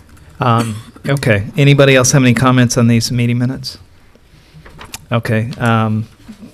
Do you want to move those, or?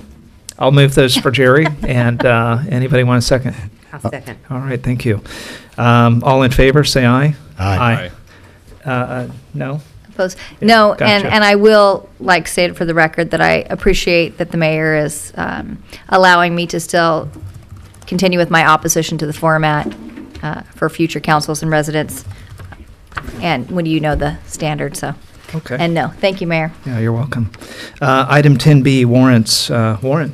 Yes, thank you, Mr. Mayor. On the payment to Barrack Tran and Meinsinger, I brought this up before, and I know I was provided a redacted, itemized list of things, but it still doesn't answer my fundamental question as, what did they find? And relative to my particular case, let's kind of look at what happened. The city hires this prosecutor firm called Barrack Tran and Meinsinger to prosecute me, and all of a sudden nothing happens. It just drops. And I just want to get some closure on this thing. I feel my way to closure is to find out what they wrote, and I would expect they wrote some kind of a nothing worth prosecuting type of report, and that's what I'm looking for as a closure on this item. So I'm not in favor of paying them until this gets closed. We put out almost $5,000 for this. The other item on this, just a question for the city manager for John Underwood. There was some type of payment of the aquatic, something on the aquatic video. What was that for? Did that come up as part of the TV commission? No. That is a partial payment for John Underwood to produce basically a documentary about the pool as requested by the Aquatics Foundation in exchange for donation of the remaining funds in their account to the city. Thank you. Thank you for that clarification. So with that, I would support the payment, or the approval of the warrants until we get, minus the Barrack, Tran, and Minesinker payment until we get clarification on that. Okay, I'll great. second. Okay, we've got a motion and a second for the approval of the warrants minus the Barrack transaction. All in favor, say aye. Aye. Opposed? Aye. Aye. Okay, so that passes 3-2. So at this point, the warrant won't be processed. And at this point, City Manager, I think that we'll take this offline, see where we go from here on the transaction. Yeah, and since I don't know the particulars of where we're at this point with the discussions you guys have had in the past, do you want to have that discussion now, or do you want to wait and come back to us and give us an update next time? Well, I think the easiest thing to do is to have Warren call the city attorney and to have a conversation. Would you agree, Sandy? I don't know what that would accomplish. I mean, I would rather have it a bit more public, but certainly give you a call and we can discuss this. Okay. Mayor, if I may. Sure. We had addressed this initially, and we said we were going to, if it wasn't something appropriate for Warren, being that it dealt with him, that we would readdress it. So if we need to ask for a closed session to just get this done and out of the way, I'm supportive of that. I'm sorry to interrupt. I don't think we did this all in public. I'd be happy to do this in public. I can happy to recuse myself to the back room and let this discussion take place in public like the other discussions took place. Okay. Whatever the case may be, whatever we have to do to finalize this, I think, it's been going on for a while. And I would like to know, I know, Sandy, you and I tried to meet and then tried to talk over the phone, and our schedules just didn't permit. But I do think we need to finish it up. One way or the other. Alrighty. Well, we, at this point, like I said, I'm just going to handle the transaction as it stands on the warrant register. We won't approve that specific payment. Now, what I'd like to do is go ahead and move on to the remaining of the warrant. Is there any other items on the warrant that we don't want to pay? Or if not, I'd like to go ahead and, do we have approval to pay the entire warrant balance after that? Or do I need to make another motion? I think the motion was to pay everything except that. Okay. And Alrighty. I seconded, I believe. Okay, so we already took a vote on that. Yeah. Let's go on to item F. Marilyn. Yes, thank you. The only reason that I'm pulling this item is just for a comment. This has to do with the approval of notice of completion of ADA accessibility ramps in Apartment Row. And we did get in our weekly memo an indication that the company that was hired to do this did some sloppy work, and I would just like to make sure that we have them on the not to use again list. Is that possible? Well, let's talk about that just for a moment. Okay. So, That was me. I brought that forward. Yeah. What it was is I reached out to Dave, and I believe it went through Tony initially through Angie. I talked to Angie, and a couple of the ADA ramps, it appeared that they were very splotchy, and I talked to someone in construction that does concrete work, and they said it looked like instead of spraying it with water to finish it off, which you do at the end, they used the buckets, and there was little sediment from the concrete, so it splotted all over. Then I spoke with Dave, and Dave had said, I guess Tony also said it was a treatment that was overused. And I said, well, whatever the case may be, it's not quality work, and I think that they should have to come back and fix it. And I just talked to Dave tonight and wanted to thank him because they did come out. They took the necessary process. I think they said that they power washed it and then put a coating over it. It's all taken care of. And Marilyn, that was my thing, is that if they weren't willing to come back and correct what was done, that maybe we, no longer use them in the future based on poor quality of work. But they did come out and fix it, and it was at no extra charge. Is that correct? That is correct. Well, So thank you. That's what but started it. I still feel that there's plenty of people that are looking for work, and we had another contractor that did Carrier Row, and I believe there was no problem there, correct? I'm just looking for us to have the best quality of work for what we do. And I appreciate that they came back and they fixed it, but it probably shouldn't have happened to begin with. So my preference would be that they would not be on the list of contractors to deal with in the future, if that's possible. And of course, I realize that, we go to the lowest bidder, and but we do have that ability to eliminate someone that we've had a history with that maybe wasn't quite so good. We are very limited by state law in the grounds that we can use for excluding someone from competing for a public works contract.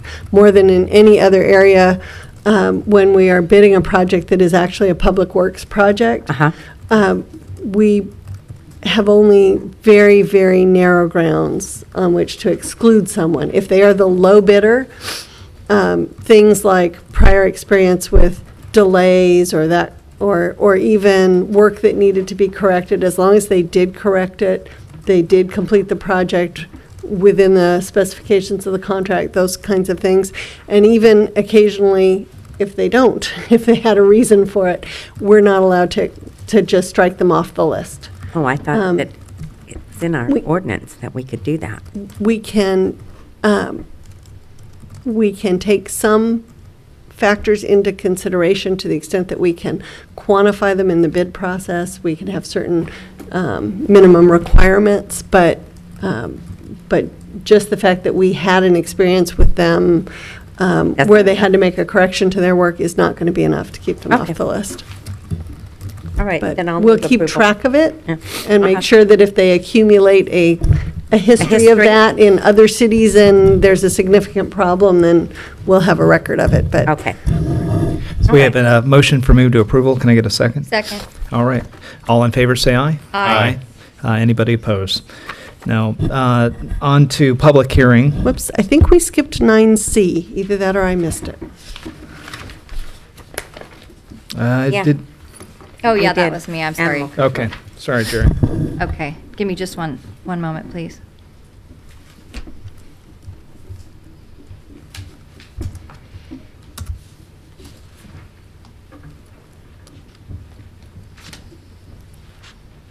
I just wanted to pull that item only because we had a resident that came forward, I believe it was at the last meeting, that expressed a concern about this.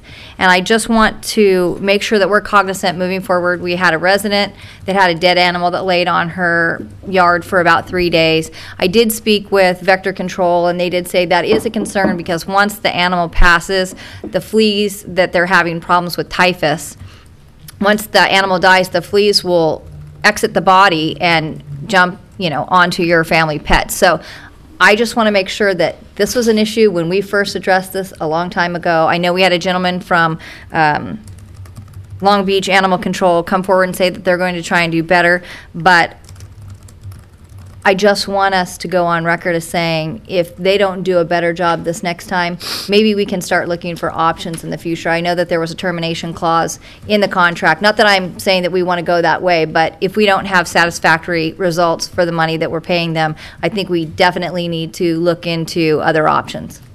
And with that, I'll pass it back to you, Mayor. Okay. Anybody else have any comments on this? This is the agreement for animal control services between the City of Long Beach and the City of Los Alamitos.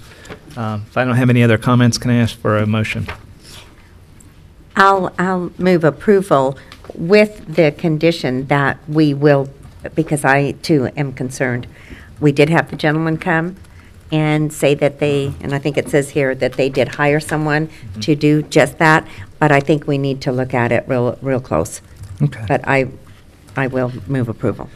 Okay. Ken? And I'll second that, but again, it goes back to what the gentleman stood here and told us, that he expects to have a 24-hour maximum turnaround Right. time for any of these events that happen in the city where you do have a dead animal laying on the street or something like that.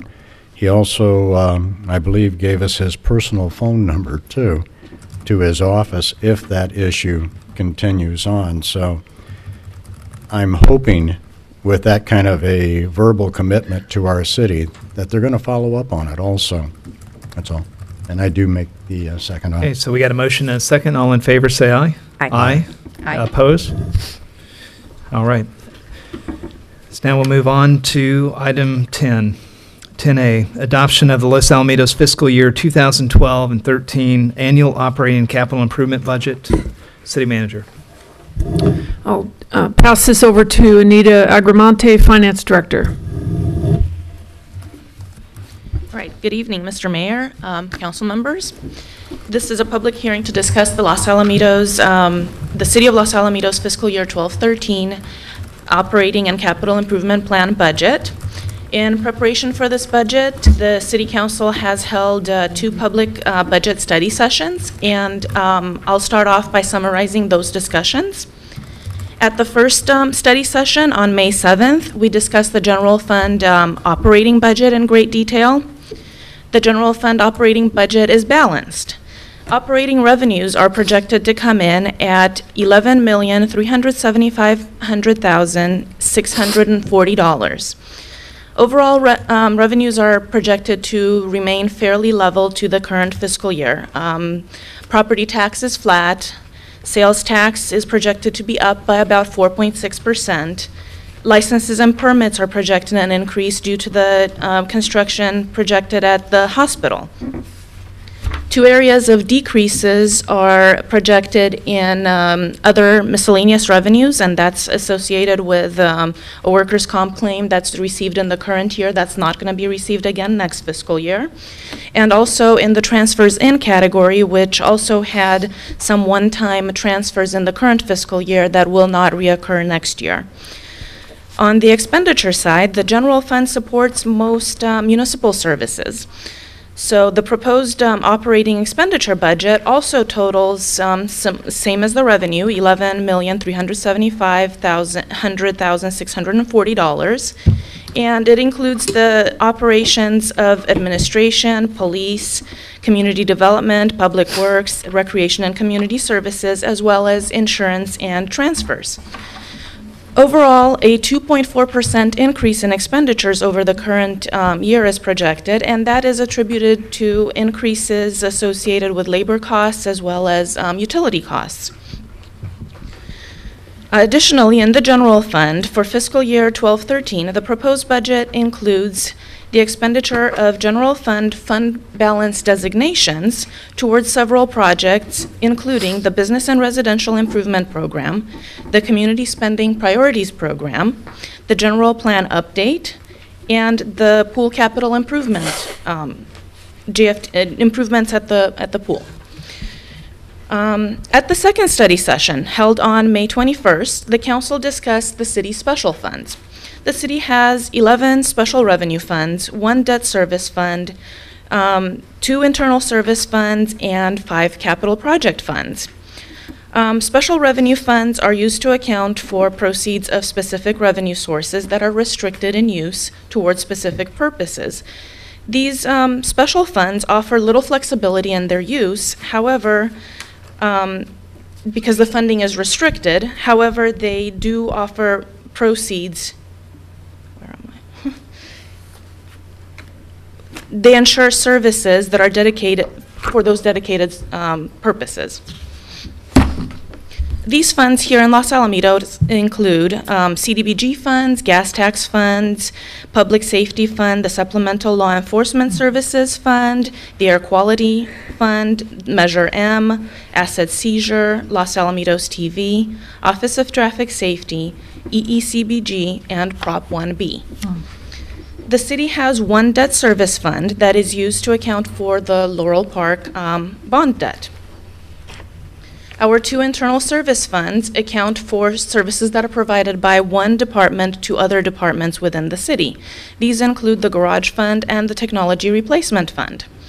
Also, the city has 5 capital project funds, which are utilized for acquisition and construction of capital facilities and other capital assets. These include the Residential Streets Fund, the Building Improvement Fund, the Park Development Fund, the Rivers and Mountains Conservancy Fund, and the Traffic Improvement Fund.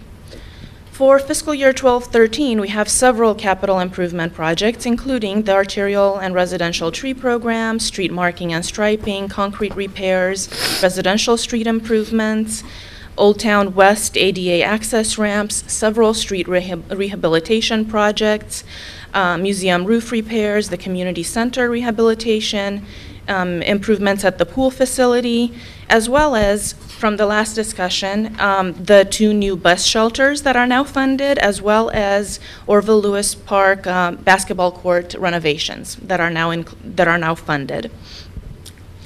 Also, since the last time we've discussed the budget, staff has calculated the GAN appropriation limit, which was on the consent calendar earlier this evening.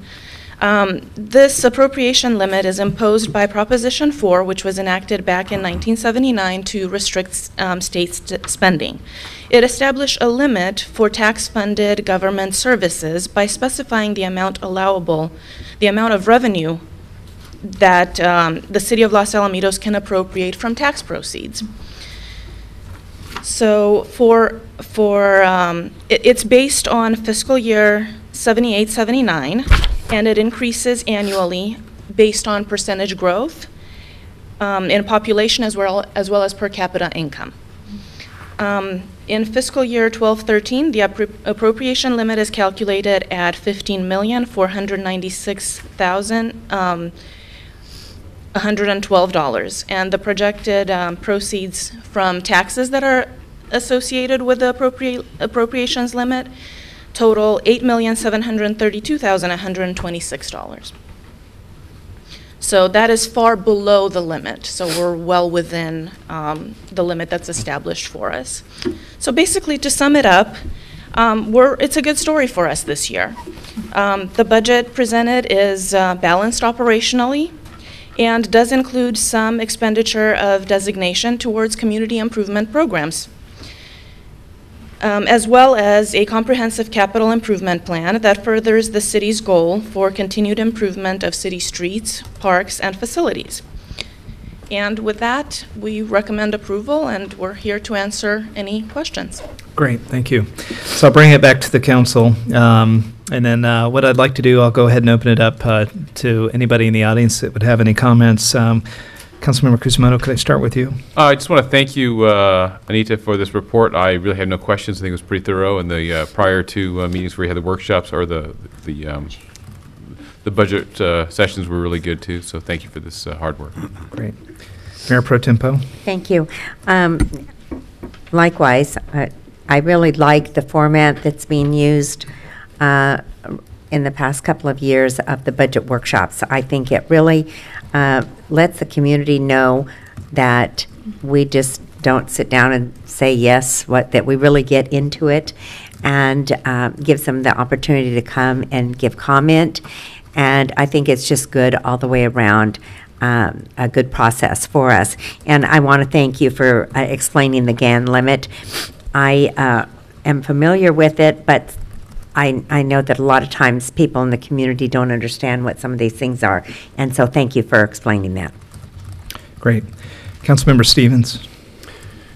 Oh, likewise. Anita, thank you. Thank you for all the hard work you put into it, all the hours you put into it, and thank you for being so quick on responding to any questions that we had about it and making any corrections that we needed on it. So it's a pleasure to see the final come in, and again, just thank you. Great. Councilmember Mejia. The only comment I'd like to make is when we were addressing the budget, there's one thing that I was interested in. We talked about a ballot measure with regards to any money that would be spent on Los Al Boulevard. as far as the revitalization goes. We're being told that that would be a difficult thing to do at this point. So we have set aside for the general, let's see, Los Alamitos Boulevard Rehabilitation Designation, $200,000. What I'd like to do is, if we don't move between now and the next budget meetings, I'd like to see that we incorporate that back into the general fund so that we have that money fluid to use for necessities in the other departments or for projects in the city. And other than that, I'm fine with it. Okay. Before I move and make my comments and then open it up, I just want to, you were looking at a specific page. Oh, I'm sorry. I just wanted to make sure that I understand what your item, so it looks like you're on attachment 2 in the CIP budget. Here we go. Then You got me just as I closed it. Okay. That is on Exhibit A. Yeah. It's in the first box under fund type description, general fund. Then we have the 200. Now, didn't we set that aside as part of a special fund, in essence, in the reserve? Or am I misunderstanding that, and this has just remained in the general fund as liquid cash? I'll give you my impression, and then obviously it'll get corrected Well, real quick. you asked for it, so I'm sure you're well, familiar. no. So Los Alamitos Boulevard, revitalization project. Mm-hmm. If you look under 2012-13, we actually did move it out of the current year because we really didn't have any certainty that it had council support based on meetings about 8 months ago. And I apologize. I'm looking in the current year, so Oh, I okay. appreciate that. Do you still have the concern of the 100,000 in the out years? Because it's just a placeholder in the CIP project that it could end up moving out 3 to 5 more years until it potentially comes to a ballot measure. Or As long as we don't need the money for general operations, then I don't have an opposition to it. But we have been making cuts each year, and I'd like to see that money be considered in the next budget go around if we should need it. Okay. I think Anita would like to clarify that. If I may, this was established as a designation during last year. Right. During the budget process. And it's currently still sitting in the general fund as a designation. There are no expenditures slated for next fiscal year. However, we do show it on the 7-year CIP plan as down the road.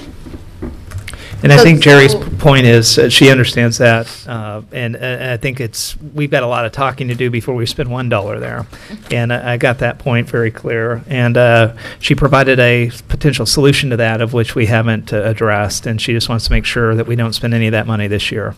Well, no, what I'm saying is I don't want the money to remain in there not being used if we're not moving forward with the project. So I'd like to designate it. Yeah. So that would be my only recommendation with this, and it's not something we need to address now, but for the next budget meeting we have. Let me ask you, Jerry, we're up here to try and get the budget through. Is that something that's going to hold you back this year? Because No. this is an action that we can take right now if we needed to. No, I wasn't trying to change anything. I'm just saying I think we need to look at it. If it's money that's just sitting there not being used and we're not going to be doing the project, it seems silly to leave the money where it can't be used. And I did think it was designated for that, so I'm glad that I understood that correctly. Okay, great. Okay. I think that this story, just put it into context, is a great story. First of all, Anita did a great job. Angie, you and your team, all the department heads, as always. You definitely get to bring the story to us, and we get to ask you the hard questions, but we realize the department heads are the people you go to the next morning to try to get these answers and to have everybody step up. I'll also, a point to Angie that doesn't go unnoticed is that I had heard that this budget kickoff really started in your living room as you had an off-site discussion to try and pull people together in a teaming event to say it's going to continue to be tough times. Let's all work together. I thought that showed great leadership. I really appreciate that, and I know the council does too. This story, when you look at this in the context, is through one of the toughest economies, we've had to make some really tough decisions. Points of even, it's hard when you have built up a reserve. We've been very prudent over the last 3 to 4 years, and we built up the reserves that we keep talking about to spend on community programs we've raised that to almost 80% of our budget, almost $8 million worth of reserves from the $5 million range. So I think that this council's done an outstanding job in the toughest economy we could. But I think it was getting harder for us as a council to continue to look at ourselves and say, are we hoarding cash? Do we need to reinvest in the community? And I think that this, the council, the CIP, the operating budget's balanced. This council went out and said, look, it's time to start putting some of that money back into the community. And I think we're all proud of the fact we're doing that. And it's unheard of when you have cities just right down Catella that are actually going for tax increases in this next election just to make ends meet. So it's a great story for the community. It's a great story for the department head. It's a great story for leadership within the staff of the city. But I think it's a great story for the council, too, that we're finally getting to reap some of the benefits and enjoy them in years that we're actually sitting in here in office and being able to go forward. Some of these programs that we've put in place, we actually don't know what the total outcome will be in the year to come. The Business and Residential Improvement Program was a way to help us try to get point-of-sale revenue stimulated in the economy by kind of a tax holiday, and I think again, teamwork. Stephen and Mendoza and his team has done a great job with that. Jerry and Warren have been focused on the community. They call it the UUT Give Back, or the Community Investment Project. I don't think we'll talk about it tonight. Maybe they will later, but they put together a list of 10 to 12 comprehensive potential areas that we can invest in the community, and we'll continue working that through the commissions and be spearheaded by Councilmember Mejia and Councilmember Kusamoto, and then eventually brought back to the council. The general plan update, which again, I'm just highlighting the amount of money that we put out there to reinvest in the community. That general plan update was something that was put in place 2 years ago, and when we made that decision, we committed to spend a certain amount per year until we paid that thing down. And to be quite honest, every year we plan to pay it, and every year Parks and Rec and some of these other departments step up, and we end up able to sometimes make up that shortfall in cash and pay for that without dipping into this, but we always plan for it. So again, we're planning for it this year. We're not going to continue to raise the bar. We think you guys are doing a great job. Lastly, the Joint Forces Training-Based Capital Improvement. The final investment is, some significant work that needs to be done on our investment in the pool. And, talked about a little bit earlier, we have, the Aquatic Foundation that's going to be providing the last donation of a foundation that was put together over 10 years ago to get that pool the way it is. And they're going to close that out. And part of that is, so we're going to be spending some money, and we're going to be getting a lot more money that wasn't even in our general fund of about $50,000. And I know Councilmember Stevens and I believe Mayor Pro Tem Poe have been working on that as an ad hoc. So I think team play here is in full force. With that, I'd like to go ahead and open it up to the community and make sure if there's any other comments or feedback. After that, I'll bring it back to the council, and then we'll go for a motion to move this thing forward. Does anybody have any comments on the budget? Okay. I'm going to go ahead and close that, bring it back to the council. Anybody have any closing comments before I go for a motion? Seeing none, I'll entertain a motion. I'll move approval. Okay. Second. All right. Wendy, do we need a roll call on this, or yeah? Can you go ahead and do that for us, please? Councilmember Graham Mejia. Aye. Councilmember Kusamoto. Aye. Councilmember Stevens. Aye. Mayor Pro Tem Poe. Aye. Mayor Edgar. Aye. Okay, we'll move on to the next item here is the item 11A, the designation of the voting delegate and alternate, excuse me, for the League of California Cities 2012 annual conference. Staff report, please.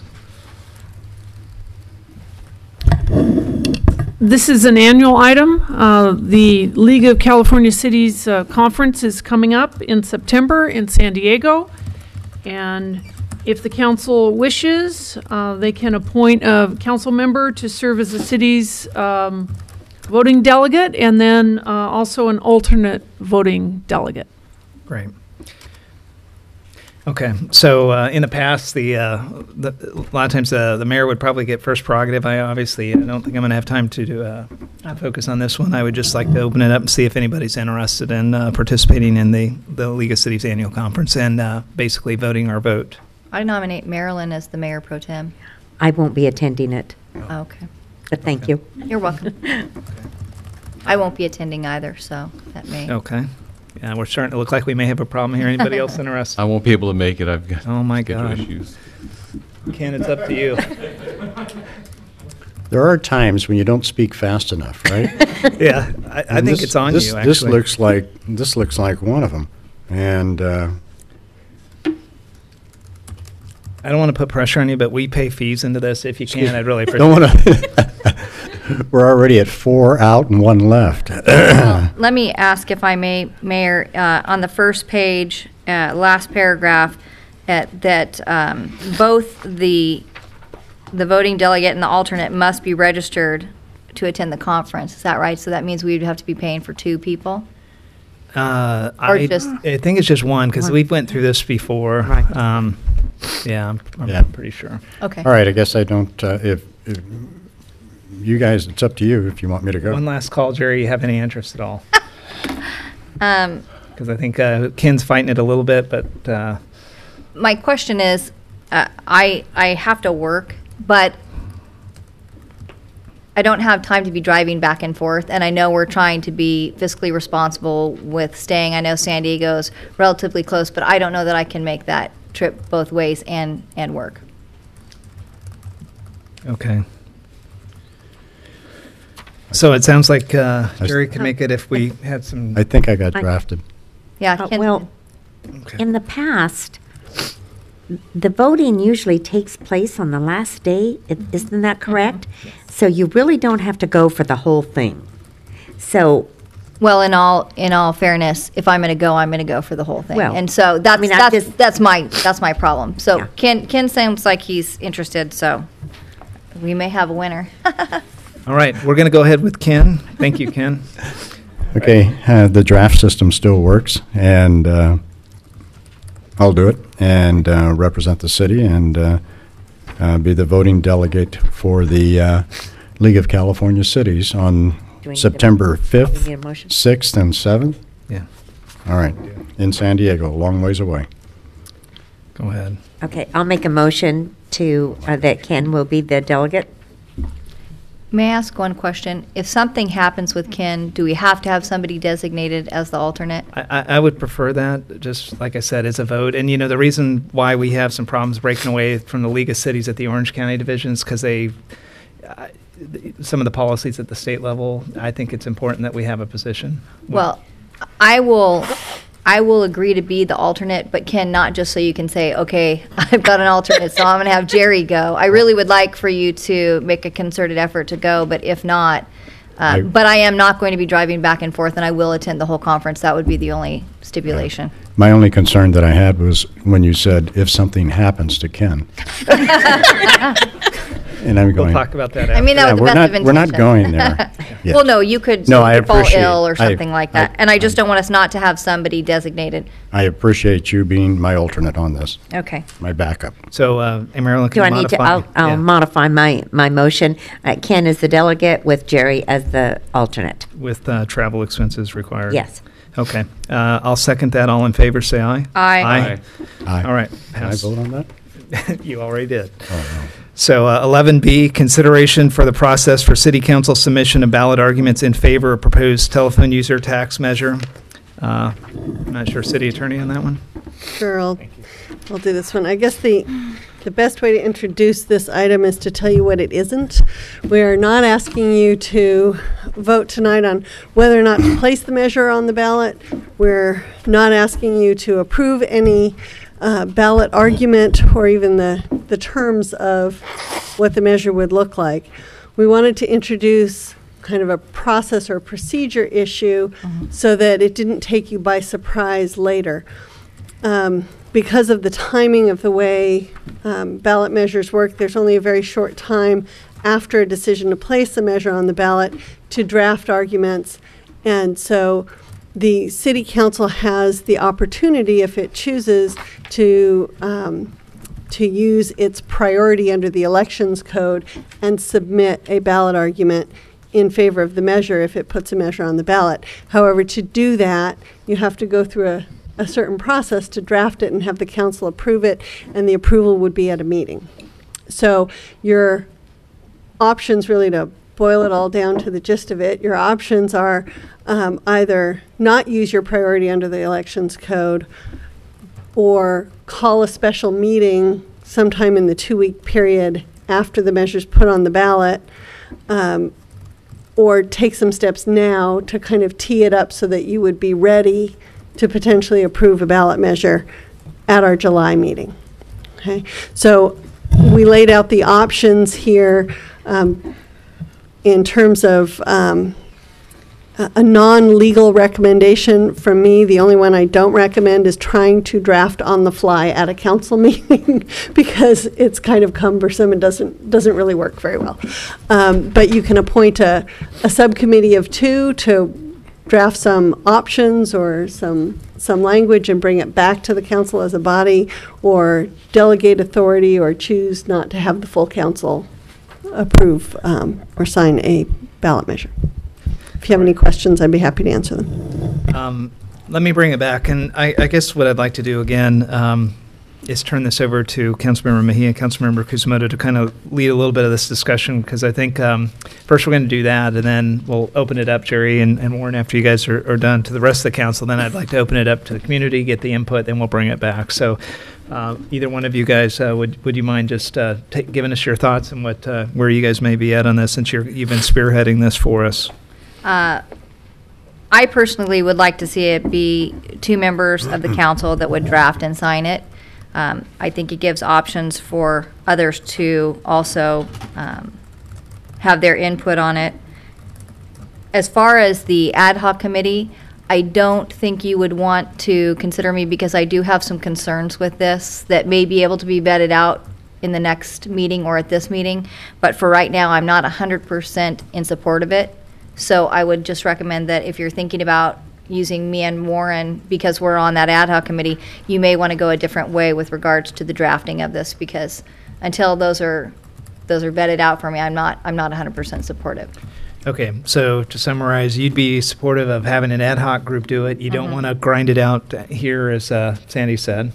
And okay, and anybody, but at least for yourself, anybody but you on that ad hoc committee would be good. And I know Warren will speak for himself. The most expeditious way for us to get it done.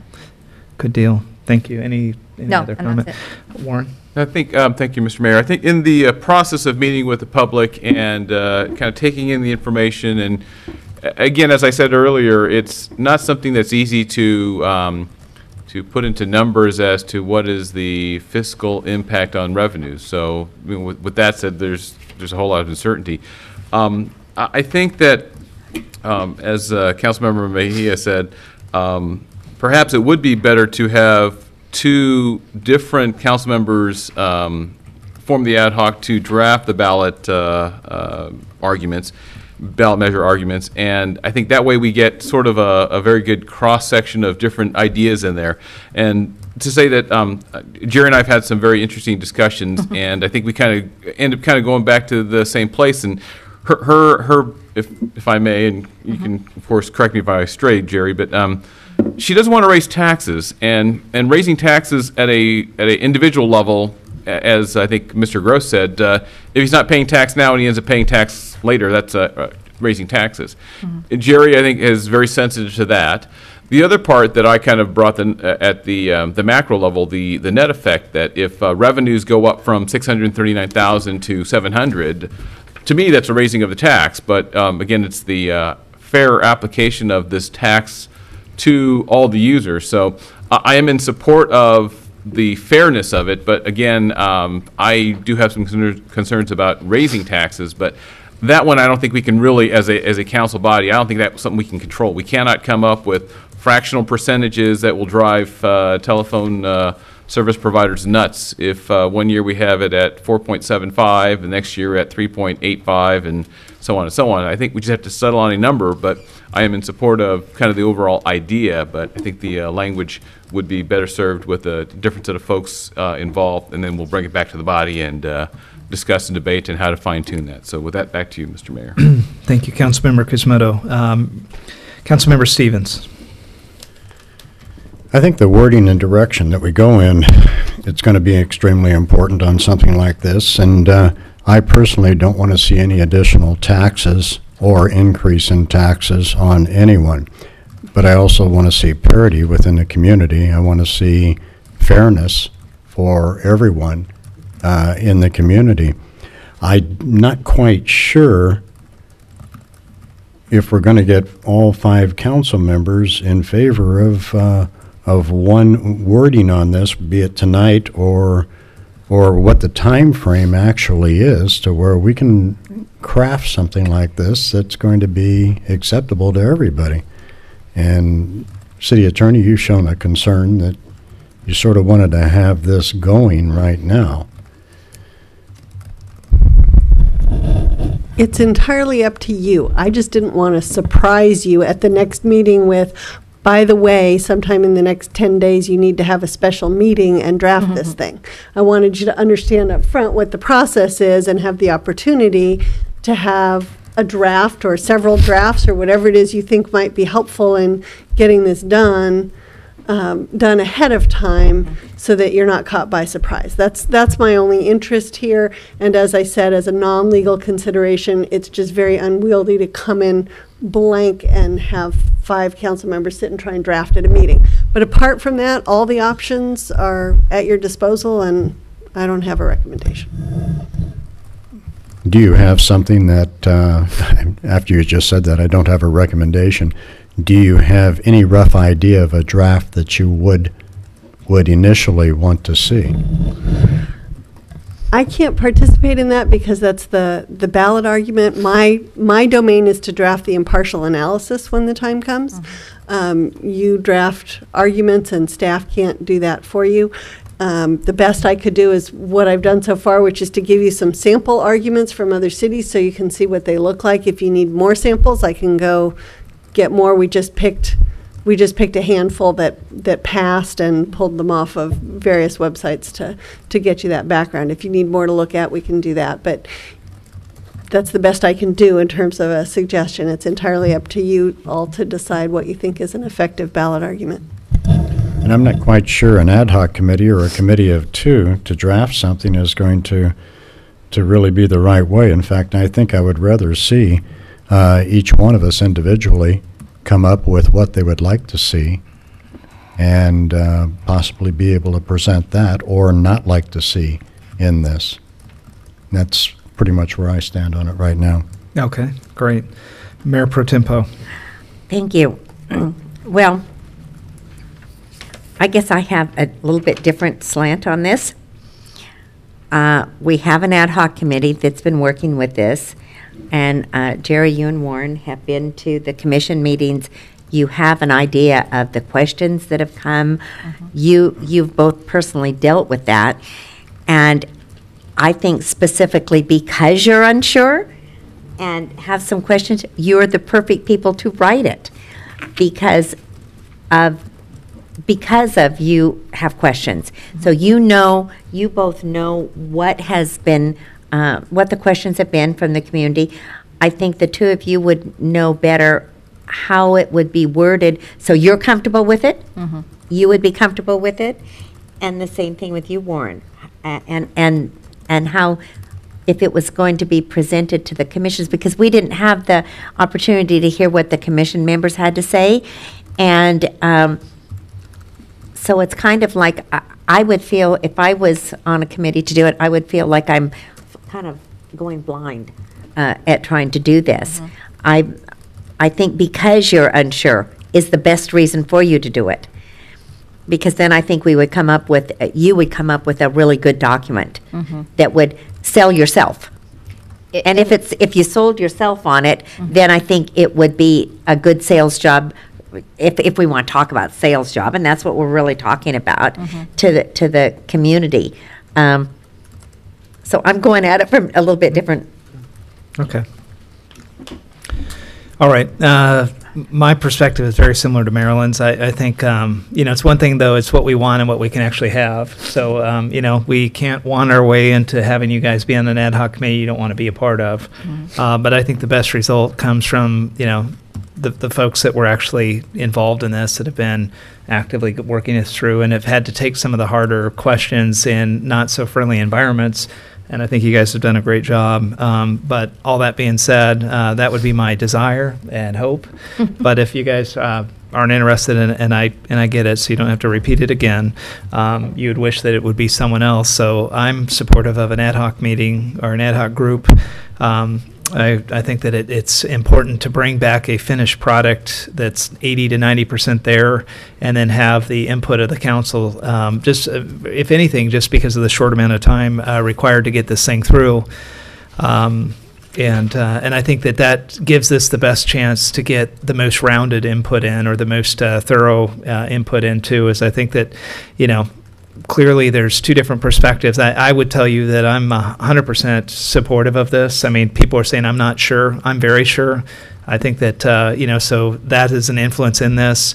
I have no issue being a part of the ballot, or, the argument, to help write the argument for this. My preference would be to defer to the people that probably are in a better position based on knowledge. But you'll also notice on these ballot statements is that, if you study the ones that are included in the council package, they're very formulaic. I'd like to think that we could get really creative and go just crazy, but they all follow the same, here's the three things, here's why, the 2 or 3 examples of the city issues if you don't, or potential, and then a conclusion. So, not to downplay it, but if we have to write it and it's not going to be you, Jerry, and Warren, I definitely would be interested, and I think that gets the best result. With that, I'm going to go ahead and open up to the community and see if there's any other community input in on this. I'll open it up now.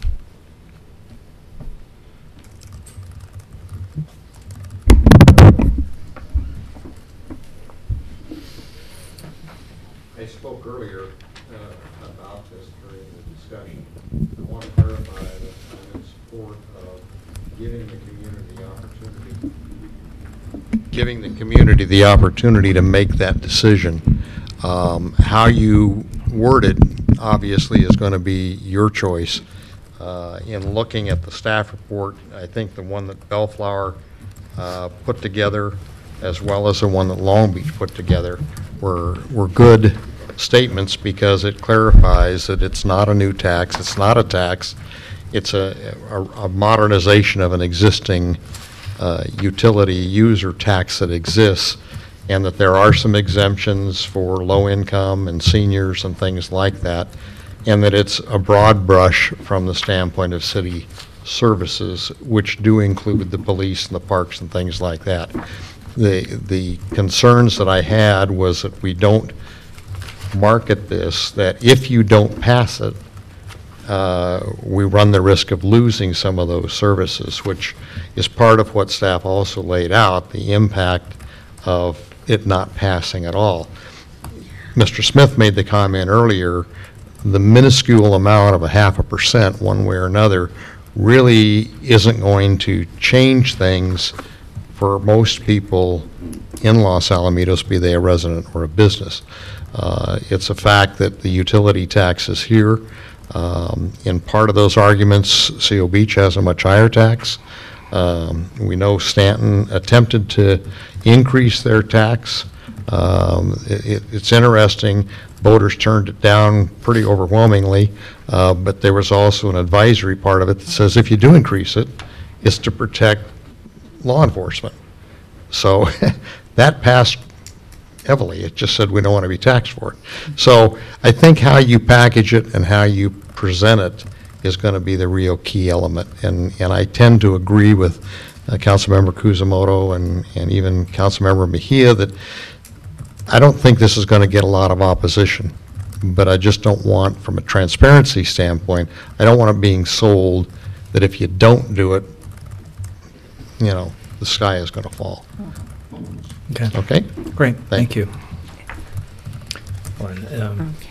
Did you want to ask him a question? Well, no, well, kind of. Hold on just a second, Dean. Go ahead, Marilyn. Dean, is it your understanding that if we put this on the ballot and it doesn't pass, that the utility tax is lost? No.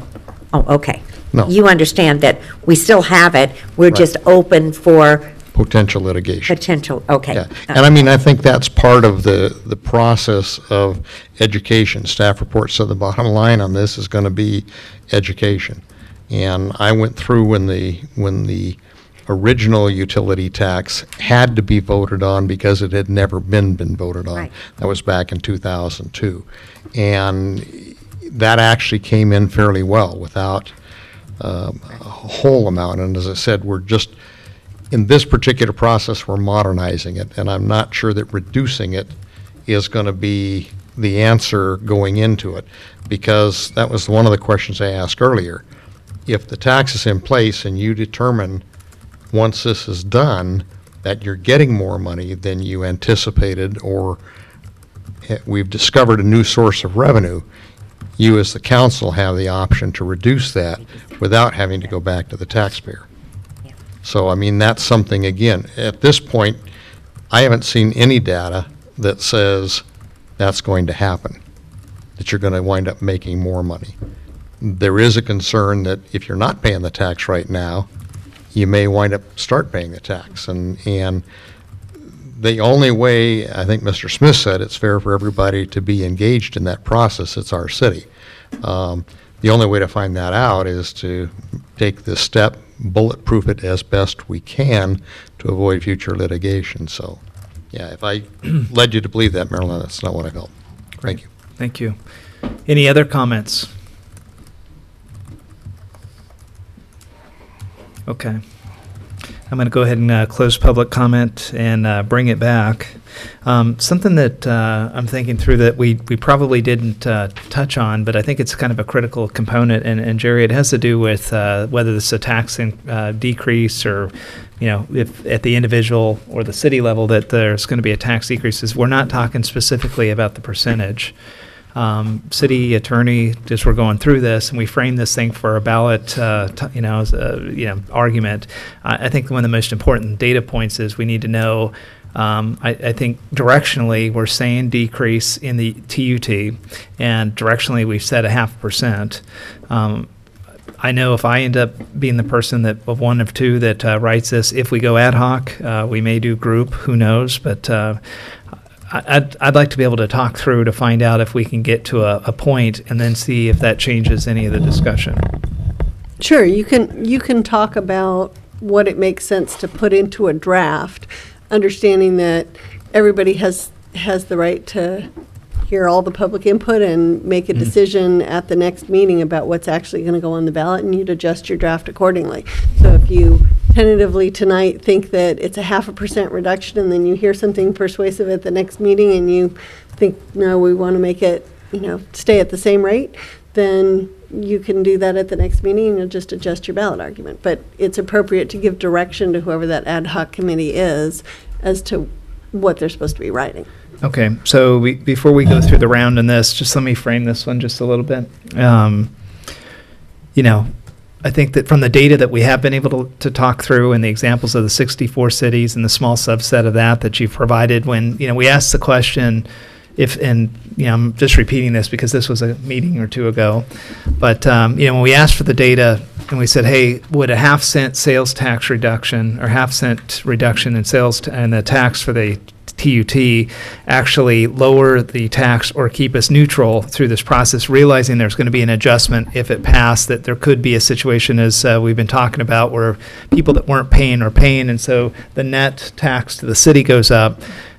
We said, we looked at the sample set, and it said out of that, every group that went out there and reduced it by 0.5%, that it seemed to be, from what we've seen data-wise, that it ended up being neutral, and it did raise the base, but because they lowered it down to 0.5%, it showed that it was most likely going to end up at no net impact, increase or decrease. Therefore, the premise of it has not raised taxes. We also know that if we look at this and at that data and we went to 1%, that it's almost assured that it would actually do a net reduction even after the net increase. The sensitivity analysis that showed in the sample would show that it bounces up, but it was hard to also determine because it looked over 2 or 3 years during very tough economic times. We couldn't tell whether the revenue had an adjustment because of the economy or whether it was specifically related to this, just to be fair. If we wanted to get really crazy and we looked at that data and said, hey, look, if we lowered it by 2%, then the issue is, I think that we would all feel comfortable up here. We're not raising taxes, but we could be doing the same thing that we're worried about, which is putting the revenue for the city at jeopardy. And the only reason I'm making those points is to frame this a little bit, is we're not talking about, was it 6% to 1%? Is it 6% down by half, down by 1, down by 1.5? And really, it's those degrees that we really need to frame of how far we go and how comfortable. So, when I say that I'm very much supportive of it, I mean the modernization of this is important. I'm also very interested in what I've heard since I've been out walking for the years when we've been running, is that people want the utility users tax readdressed because a lot of people think that the 6% should be lowered. If you stay consistent with that theme, you look at our budget and you see that we've been able to maneuver through the toughest economy. We just passed all of that. So we seem to be able to cut it fairly close. And I think that being able to take the risk to lower this and actually have a net reduction, not just in the neutral, I think we're okay. And if we did have a net reduction, it would be on the path of addressing this bigger issue, which is called the total utility users tax. This is just one component. So, what I'm interested in doing, and I'll just put forward, is that I would like to see us look at, if we don't feel comfortable at 0.5%, Jerry, I would like to potentially then let's look at 1%, call it the utility users tax. The only challenge is if it does, overperform, we can always come down. You can't go up unless you take it back to the voters. But so I guess what I'm going to do is, I'd like to say let's do the telephone users utility tax down by 1%. See if that flies. Write the ballot statement around that, because then we could guarantee that we're not going to raise taxes. As a starting point, let's just have a discussion about this, and then we'll figure out how we're going to write this ballot statement. So with that, Jerry or Warren, would one of you guys like to comment, or would you like us just to go through a different rotation? Rotation is fine. Okay. Yeah. Jerry, then can I ask you? Sure. You fixed that, didn't you? Yeah. My concern is not so much with the 0.5% decrease. It's really, as we sit up here, the modernization is mandatory. We have to do it to protect ourselves from litigation. We know that. My concern is all of the items that are included in this new ordinance. We've talked about making it so general that it would include everything in the future. And as you know, in the staff report under Long Beach, there was on page, it looks like page 13, arguments against. They talk about the fact that if we include this language, then it will never have to come back to the people for a vote as to whether or not those items are included for taxes, or in essence, a tax increase. So it's not just me that's had this thought. This has obviously been addressed in this ballot measure for the against arguments.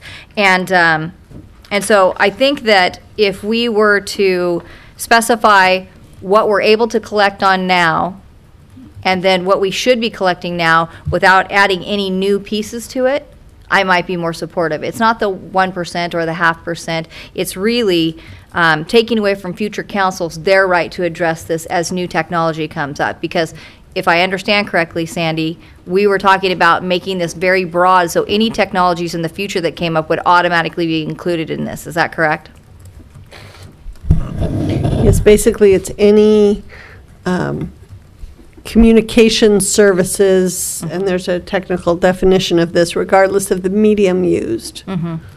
So I think that's more my hesitation, is that I'm not looking to make this so broad that we're covering every kind of technology in the future. I think that's something that needs to be addressed as those new technologies come forward by those current councils.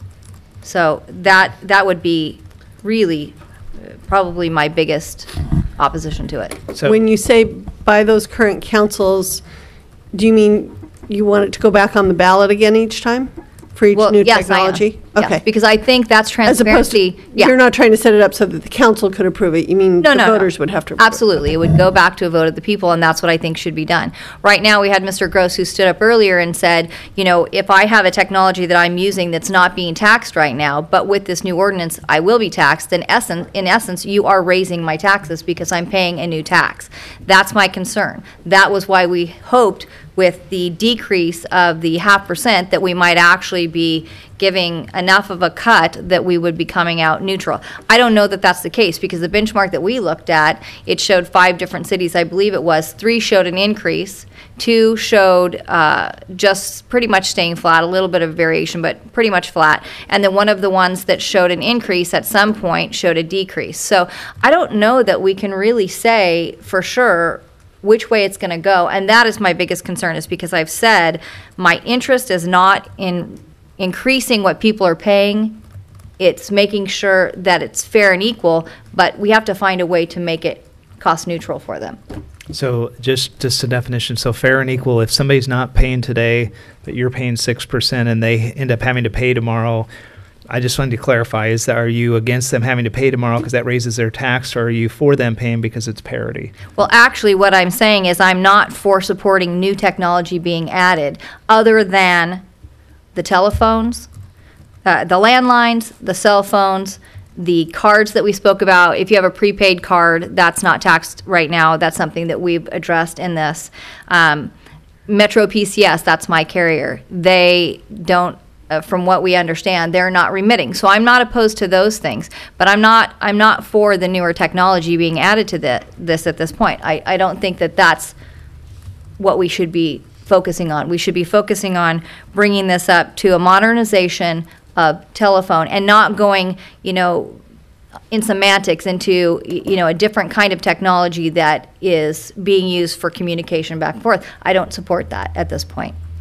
So Did I not say that clear? No, I mean, just so that I'm clear, and Sandy, I'll ask you, I mean, none of us are telecommunications billing experts. I understand, I think, where she's saying it's kind of modernization light. But I don't know, I mean, if we're trying to modernize and we're saying, hey, but we want to cut it off at certain areas, isn't that defeating the bigger picture, which is, we want to make sure that we solidify this thing for 2 reasons. One is that, if this thing doesn't pass and they come after it, they could remove it totally. And everything that we've been getting that, we actually gave an example earlier. I think it was actually Maryland says, look, I'm paying the bundle and I could be paying the total utility users. That's exactly what they could be taxing the whole thing. And our code says we shouldn't be getting it all.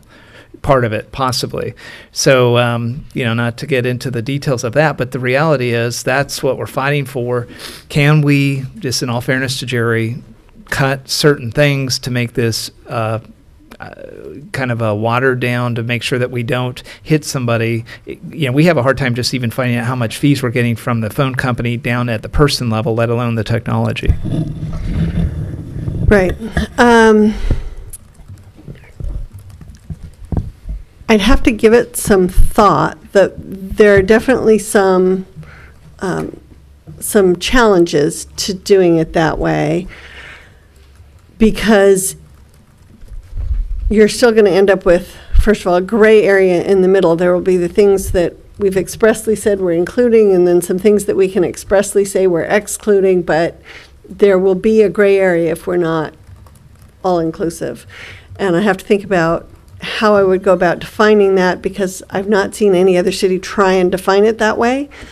And that creates the next challenge, which is the carriers don't like different rules in different cities.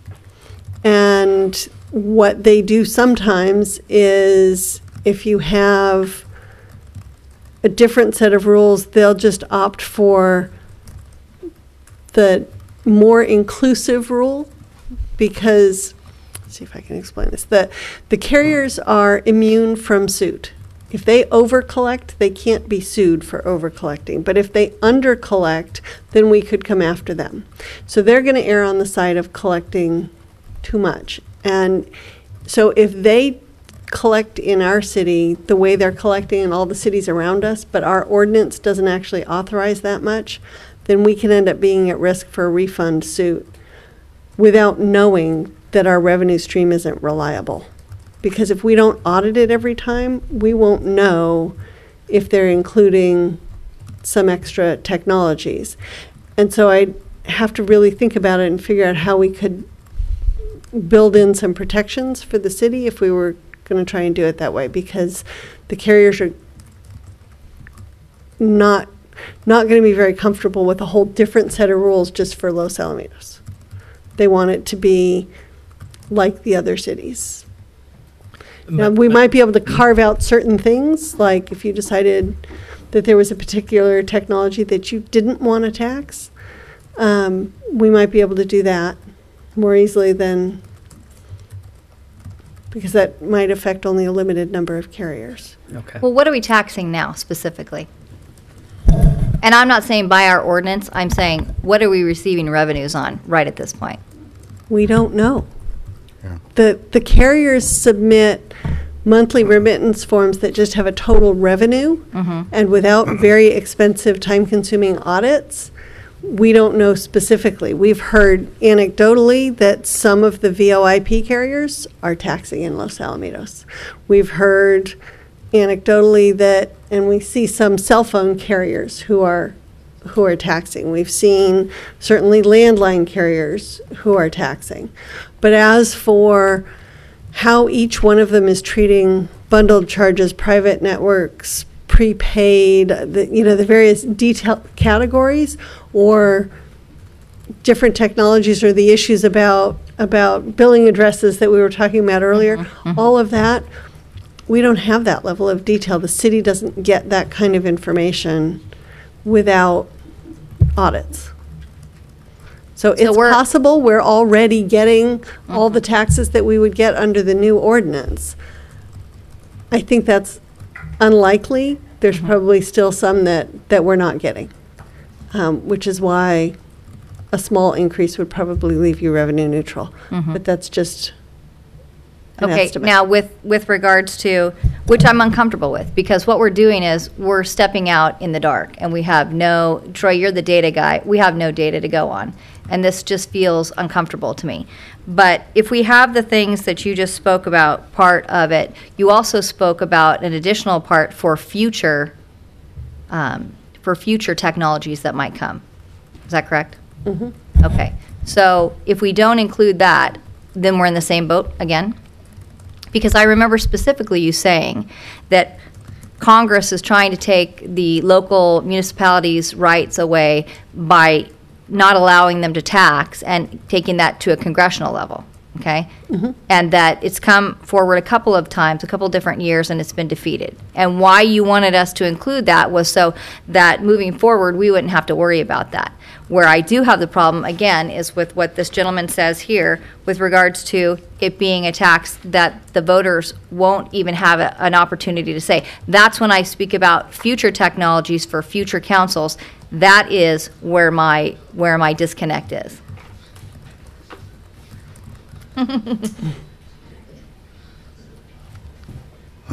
So. Okay. Well, I'm not looking for us not to get what we're supposed to be getting. I'm just saying I'm not comfortable with the future technologies being included. I think that's something that, needs to be addressed through our congressional representation, and saying we don't want to, it to go to a congressional level, and also for the future councils to be able to bring that to the community and say, okay, we want to add these new things. You vote on it. That's where I stand. That's where I was saying I don't think I'm the person you want on this ad hoc committee, because I don't know that I'll get support for that, but that's what I feel is the right thing to do. okay. And like I said, it's not to put your ideas forward and then to get beat up on them. I appreciate your input. No. So, Councilmember Stevens. If we were to specifically design, I guess, around different carriers and different technologies that we're aware of right now, with the speed of new technologies coming up, it's almost like this is something that would have to be brought back to the city councils to change the ordinance every year, if not sooner. I don't know how often we would have to do it. Right now, what I'm puzzling through is trying to figure out how I would write it. because it would be different from all the other ordinances out there. See, here's my And- concern. It's almost like we're going to exclusion as opposed to inclusion, both on the ordinance as well as within our own community. And, a simple change of the ordinance right now to gain parity throughout the community is either going to be one side or the other. It's either going to be inclusion of everybody, or we're going to be excluding certain people from the tax if we limit the way we do it. But I'm not quite sure the terminology of future technologies. Does that limit, or is that an inclusion or exclusion? The way that the newer ordinances are drafted is to define what's being taxed in terms of the function, not the specific technology. And because you define it in terms of the function, it applies to current technology and future technology regardless of how that function is provided to the customer. We'd have to use a whole different approach to drafting, and it's not that it's not possible, I just would need to think about it. Right. Because it would be different from the other modernization ordinances out there. And I'd have to think through what all the ramifications would be, because it's a pretty complicated area of the law, as you've seen from even our little discussions here, and I'm just not prepared to say yes or no that I could draft that in a way that would be defensible, but if it's the council's direction, I'll go work on it. But If we went into inclusion, then it would be, the ultimate goal would be cost neutral or less. My concern is if we do the exclusion, and believe me, I understand what Councilmember Mejia is saying too. I don't want people being taxed for something that hasn't even been developed yet in the future. But my concern would be that we would jeopardize our position, possibly with any of the communications companies, and put ourselves in jeopardy again for a possible lawsuit. Would that be correct, a correct assumption on my part? sure, I mean, if you're not including all the technologies, Yeah. then we will be back in the same position at some point in time. And we'd have to figure out what we mean by each of those technologies that we want to include and how to define each of those technologies. Not to force you any farther in that thought process, but I saw that you just mentioned you were thinking of something and you've got to check it out and then possibly bring it back to us. That would be a medium point. Yeah, just as a I'm silly, pushing let me you give you again. just a silly example, okay? I've heard that, we have iPads and various other similar devices that at some point in the near future, you'll be able to hook a Bluetooth up to that and make your phone calls from that. Is that a cell phone or is that not a cell phone? If we're not defining it in terms of the function, then I'm not sure I'm enough of a technical expert to know how to define each category and what its parameters are. And they will get fuzzy. They will be gray areas, no matter how we define them. So I can work on it, but as I sit here right now, I can't think of an elegant solution to how to draft that, even though I understand the motivation behind it. I don't have that enough technical expertise right now to be able to think of how you would define each of those categories. But like I said, I can work on it. We're not experts on this, believe me, and I know that this is something that is going to take a little bit more research on your part to be able to educate us, I guess.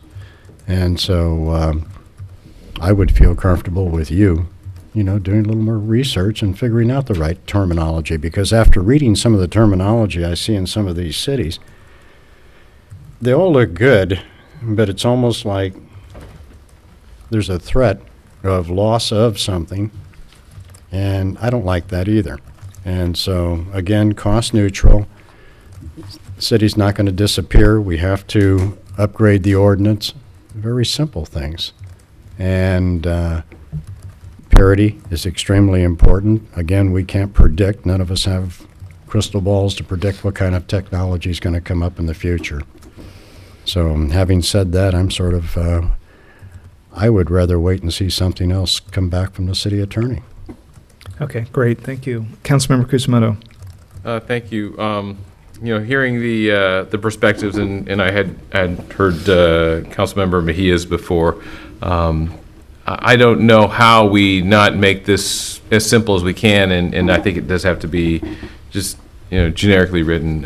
As I think about technology and as fast as it's changed to date, 5 years from now or 2 years from now, I do believe that if we don't make it broad and just generic, as the city attorney says, and we try and restrict it to a certain technology, we're going to be back, and it's going to be perhaps even more dire in terms of lawsuits. So I think the answer lies in trying to keep it simple, trying to make it plainly understood. It is not to raise revenues above what we're getting. I think that's the part we're struggling with. We want to try and keep it at this rate that this total bottom line revenue that we're getting, but it's impossible to do given the set of data that we have available to analyze and make decisions. But now, I think the question I have for the city attorney on the other utilities, such as gas, electric, and water, are they too immune from a lawsuit if they overcollect? Lawsuit from the consumer in which they're overcollecting? Yes. Okay, so it's the same situation. Same situation, but those other utilities are much more straightforward in terms of where the utility is provided and the nature of the service. So it's just kind of across the board. There's no special treatment for telephone communication providers. No, it's a public utilities code issue. So it seems to me, though, in taking the money from anybody, the water company, the electric company, is fraught with risk for the city and the cities, not just us. And so perhaps maybe this is something we can advocate in the League of Cities to petition some kind of an auditing body that can go in there and look at these things, so we would at least have some certainty. Otherwise, we would have to somehow take the expense on ourselves, analyze mountains of data, and I don't know that we'd ever come to any kind of reasonable conclusion as to what we're getting. But it just seems that there's a risk because right now, like you said, today, someone could be over-collecting, and Vonage might be over-collecting, and we wouldn't know until someone decides they want to look at their phone bill and question why they're paying 10% utility tax instead of 6%, and then raise a big stink, and then everything starts pointing back to us, and then we have to defend ourselves. We have to defend the city. So I don't know, just a suggestion. It just seems to be a complicated situation that shouldn't be this difficult. I mean, it's just straight, I pay my bill, a portion of that shows up as a utility tax. I presume it goes to the city at the rate it's supposed to go. So anyways, that's about all I can really say. Back to you, Mr. Mayor. Thank you. Okay, thank you. Mayor Pro Tem Poe. Thank you. I guess my concern is, I have several. I think we're all agreed that we don't want to raise any tax, but we've already discussed the fact that for someone that is not paying a tax on a service, any tax that they would be a raise in their tax. So there's no way we can get around that. Mm-hmm. My concern is that if we're not able to write this in a way that, and I agree with Warren, that I think as simple as possible. And when we've talked about this in the past, I just had it in my mind, communications. And I really understand your position, Jerry, and I never want to tie any future councils to anything. Mm-hmm. But at the same time, I think there's a balance, and I think that we have to be simple about this, straightforward, simple, if we're going to have any chance of having this pass. But also, I think that we need to be united as a council in this. So I'm concerned that if two other people write this, and that possibly then you won't support it. That's not my intent. My intent is to do I know that this is something we need to do. I'm just, like I said, uncomfortable with across the board. I understand your concerns, Sandy. That doesn't mean just because everybody else is doing it, we have to do it that way. We're aware of the situation that exists now, that if there's an overcollection, we're at risk. That's something that this council or future councils can look out for. I just don't think that, well, I don't want to take your time, Marilyn, so. So I guess,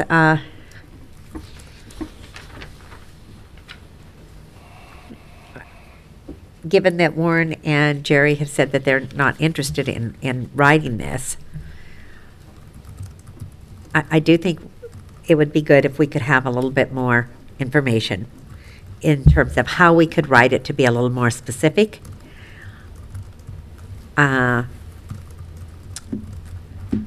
But we need to have this done pretty soon, don't we?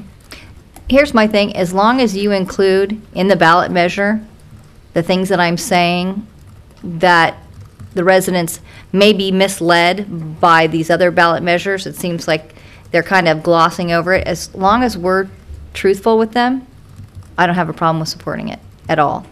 Because I don't know that we'll meet with much opposition to this, but I just want to be fair and make sure that we're giving them an accurate, clear presentation of what we're really doing. So maybe if it's worded communications as we know it today. Even if we they're can't okay, do that. Even if they're okay with the future technology, I just want this to be very clear that we're not only adding, or when we revitalize this or when we modify it, that it's going to stretch far into the future to include any new communication technologies, i.e., and you give them a couple of examples. That's all. So that they know about it. Mm-hmm. Well, I think that's doable. Yeah. Because I think it's really important that we are all behind it in order to, move forward. So I would be willing to work with you on writing this if that's what the council would like. Okay. Okay.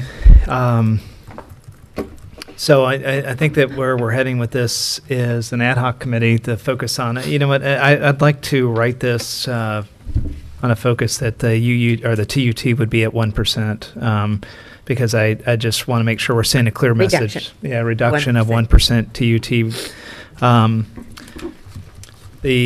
Jerry, I appreciate too your position of that we need to have the ballot argument for it to make sure that it's clear that it provides a provision of caution for the future. Right. That's fine. I think the 1%, though, I think is really our council's attempt to try to offset, and if anything, it decreases some of the liability. The one disconnect that I think I'm going to struggle with a little bit writing this, I'm just going to mention it now, is I'm hearing a little bit, and I didn't mean to put you on the spot, Jerry, but I heard Ken say, I'm focused on parity. If my neighbor's not paying today, I want it, I think he should pay tomorrow. You're saying, I'm not sure that's a tax increase. I want to reconcile the parity issue if I could before I have to write it. There's no doubt that example raises tax for somebody that doesn't pay. But as Mr. Smith said, I'm paying, you should pay too. Right.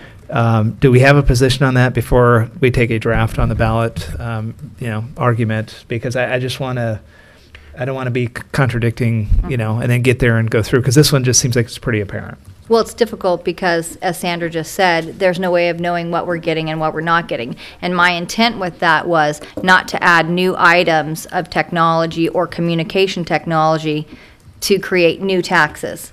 If there's no way, and if you're telling me, and you're going on the record and saying there's no way for us to know, and we're pretty much just going to be taxing the things that we're already taxing, then I have to take her at her word. Well, and I think that a little bit of this ballot statement, the way it needs to be written, is that we are really trying to manage a policy that doesn't focus on the exceptions. 90% plus probably of this is, the premise is the carriers are potentially overreaching and the city's accepting funds that they may not be entitled to, and that's really what we're trying to fix. there is a potential risk or hazard that in fixing that the modernization could actually have influence on somebody that potentially is not paying based on the carrier, the mailbox, P.O. box ideas that seem to be happening in Rosemead. All those things are true, but we also said earlier that we're going to also write a code that we want to be tight on that too, to give us some options. So.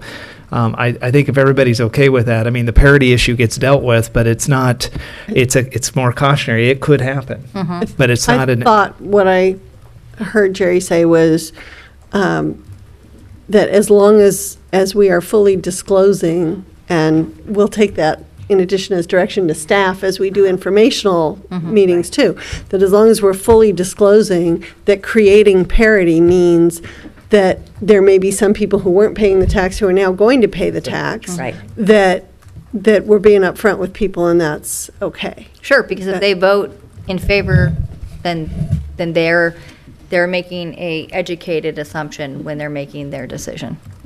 Okay. I think that's what we're going to do. Can I, do we need to make a motion on that, or? I nominate Marilyn and Troy for the ad hoc committee. I'll second it. Okay, at a first pass, that 1% reduction? Yeah. Are you guys I'll okay leave with that to whatever, Okay. I would say at 1% or 0.5%, just on what you recommend at the time of bringing forward the ballot measure. Okay. And you're directing us to bring it back, it's basically option 1 in the staff report, you're Yes. directing us to bring it back on July 16th, right?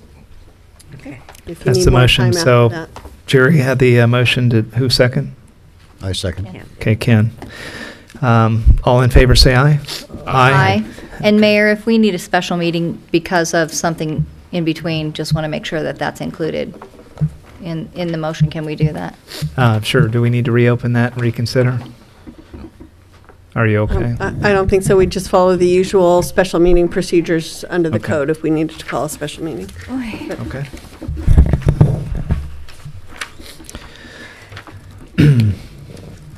Okay, now let's move on to item number 12, mayor and council initiated business. Who would like to go first? I'm always talking the longest, so I'll go first, and I'll be Right. short. Thank you.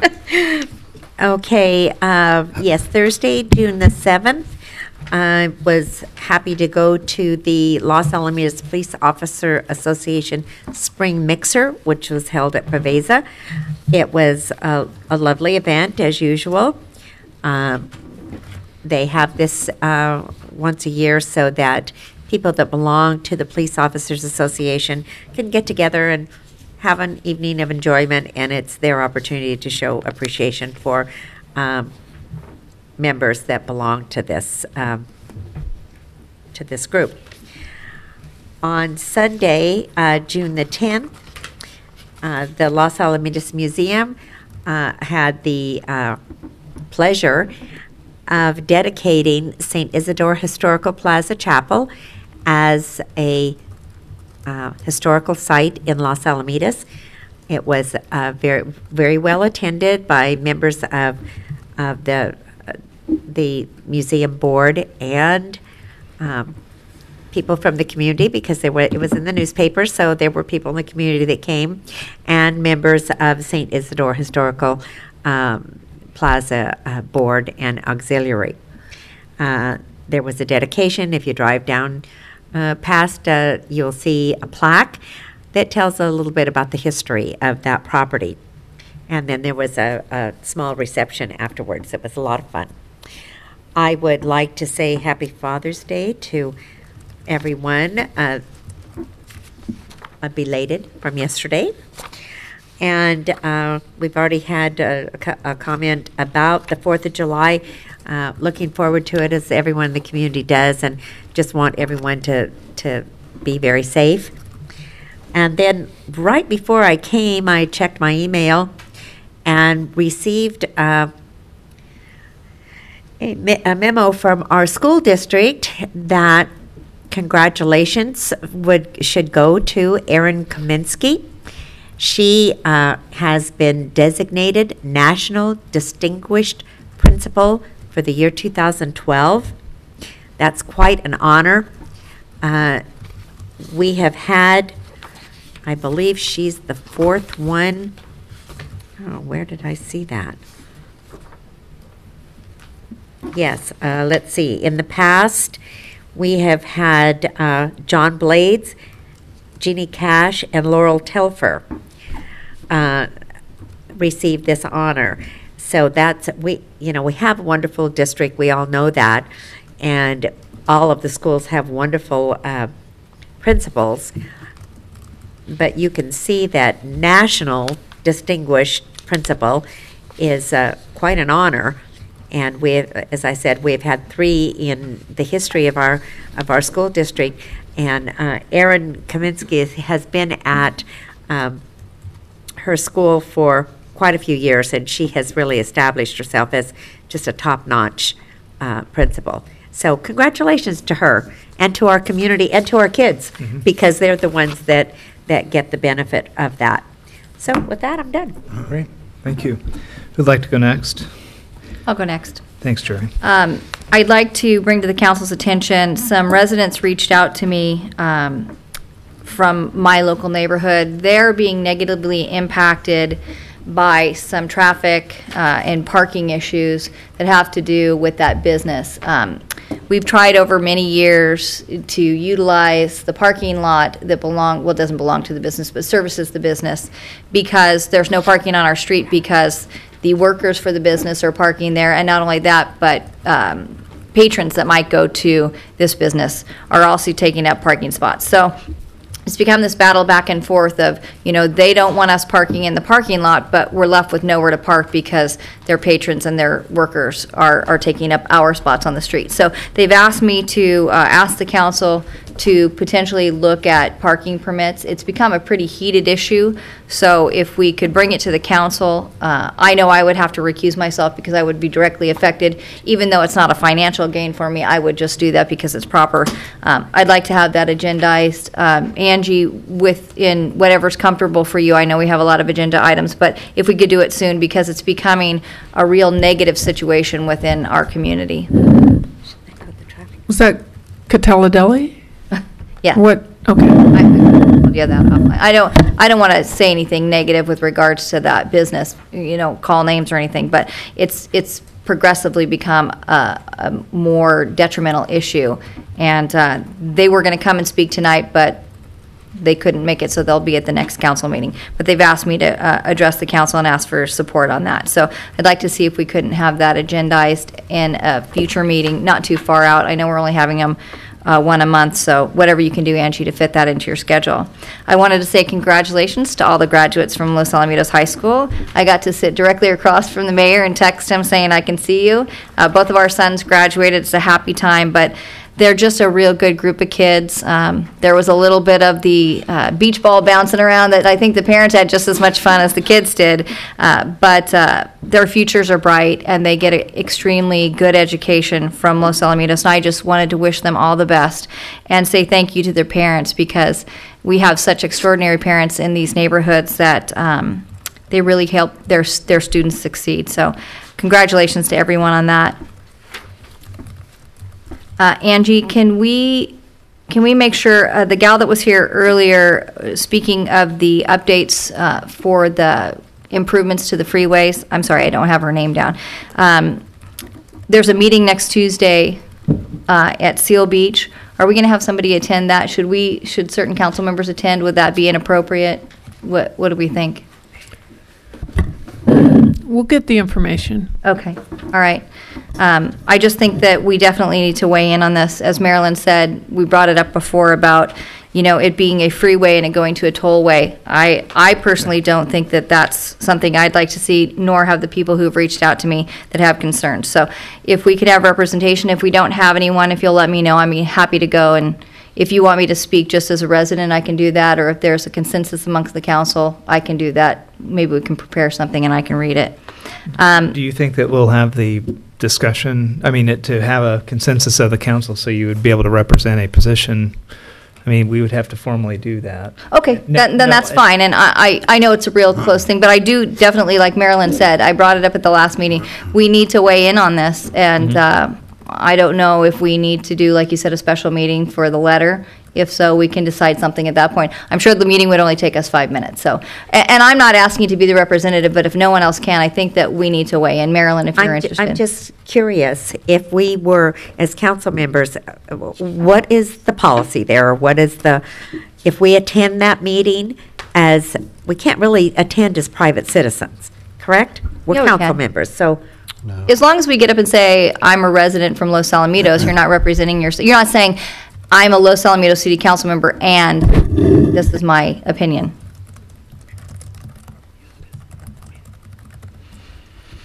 Dun, dun, dun, dun, dun, dun, dun. Yes, you can attend as individuals and not in your official capacity, as long as you make that clear. If you attend in your official capacity, then you have to deal with both the requirements under the Brown Act of it being an agendized meeting before you speak publicly, Right. or more than a majority of you discuss it, and the fact that it may be outside your jurisdiction, right? Where is it? Well, It's regarding the 405 improvements that. yeah, but it's in Seal Beach, so it has to be, there are location requirements under the Brown Act too. It probably qualifies because it's a meeting being conducted by another public agency within their jurisdiction, so you're probably okay under that. So if a majority of you want to go and speak and discuss this, then we should look at agendizing a meeting of some kind or having a special meeting and designating representatives. If it's just a couple of you, or if you want to speak just in your individual capacities, then that's a different story. Well, and I'll recommend that, because that way we don't have to go through all of the specifics to be able to just speak on an item, so. Well, Angie, when is that meeting again? The meeting is Tuesday night, June 26th, at the North Seal Beach Community Center. Yeah. So that's a week and a day away. But they also have extended the public comment period to July 17th. So in that regard, that's a day after our next council meeting. What we talked about earlier was either having a special meeting between now and July, whereby maybe there is a letter that the council signs and is sent to OCTA, or something like that. On July 7th, on July 16th. Right. I mean, it could be on the agenda July 16th and then sent. They get it in time. Right. They'd still get it. Okay, so why don't we do this? Anybody that wants to participate, as long as it's not over 2 people, to go to the meeting, it doesn't sound like that's going to be a problem. You can speak as an individual. We'll have an opportunity to come back into a closed session or a special meeting and be able to develop a position that we would submit through.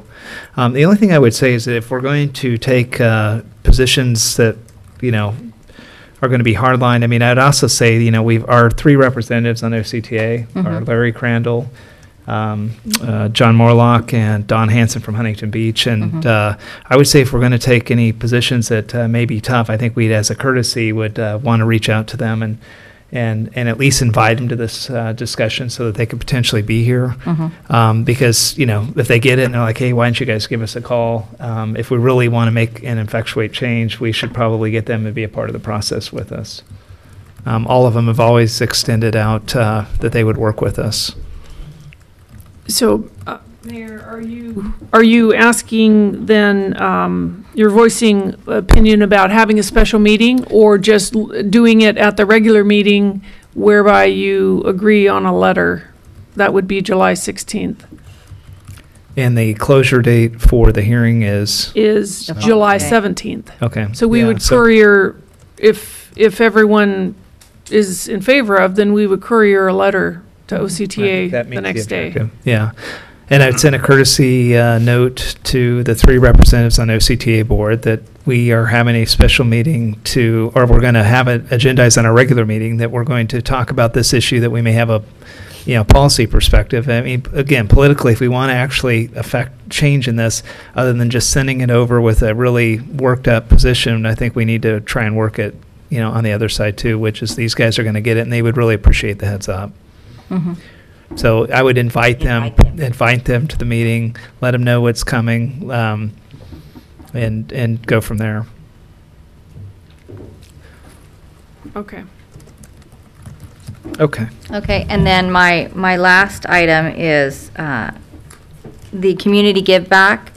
Angie's been real patient with Warren and I, mostly me probably because I've asked her to make a bunch of changes, but that's going to be coming out. Angie, I'll go ahead and let you address it, but I just want you to know we tried to remove things from the list that were already the responsibility of the city. We wanted this money to be a give back, or at least I did, a give back to the community that was above and beyond what it's in our purview to do as council members, with regards to CIP and items like that. So the list has been honed down a little bit so that it's easier to choose from. I did want to make sure that we had items on there that would benefit children, adults, and then also the seniors. And I have to give an extra hand to Parks and Rec because they came up with some really unique ideas for both the children and the seniors, and I just wanted to say thank you for that, and hopefully we'll be successful, and I'll go ahead and just pass it back. Jerry and Warren, thank you for your input on that subcommittee. I have to take responsibility for an error, though. This needs to go back to the full council. Oh, okay. For approval, like every other subcommittee, ad hoc subcommittee. So it will be on our next agenda. Okay. And that was just in my excitement about getting it out and Sure. all of that. I overlooked that one tiny little item. Will we be able to meet the deadline for the community brochure? We will find a way to get it out to wide distribution. I didn't have a chance today to look at the dates and all of that. Okay, because I would like to ask that we have a special meeting because the community brochure, she'd worked up some really good ideas. I think it's a very good way of not having it cost us a lot more. So that would be my recommendation. If we have to have a special meeting to meet that brochure deadline, then we do that. When is the brochure deadline? Yesterday.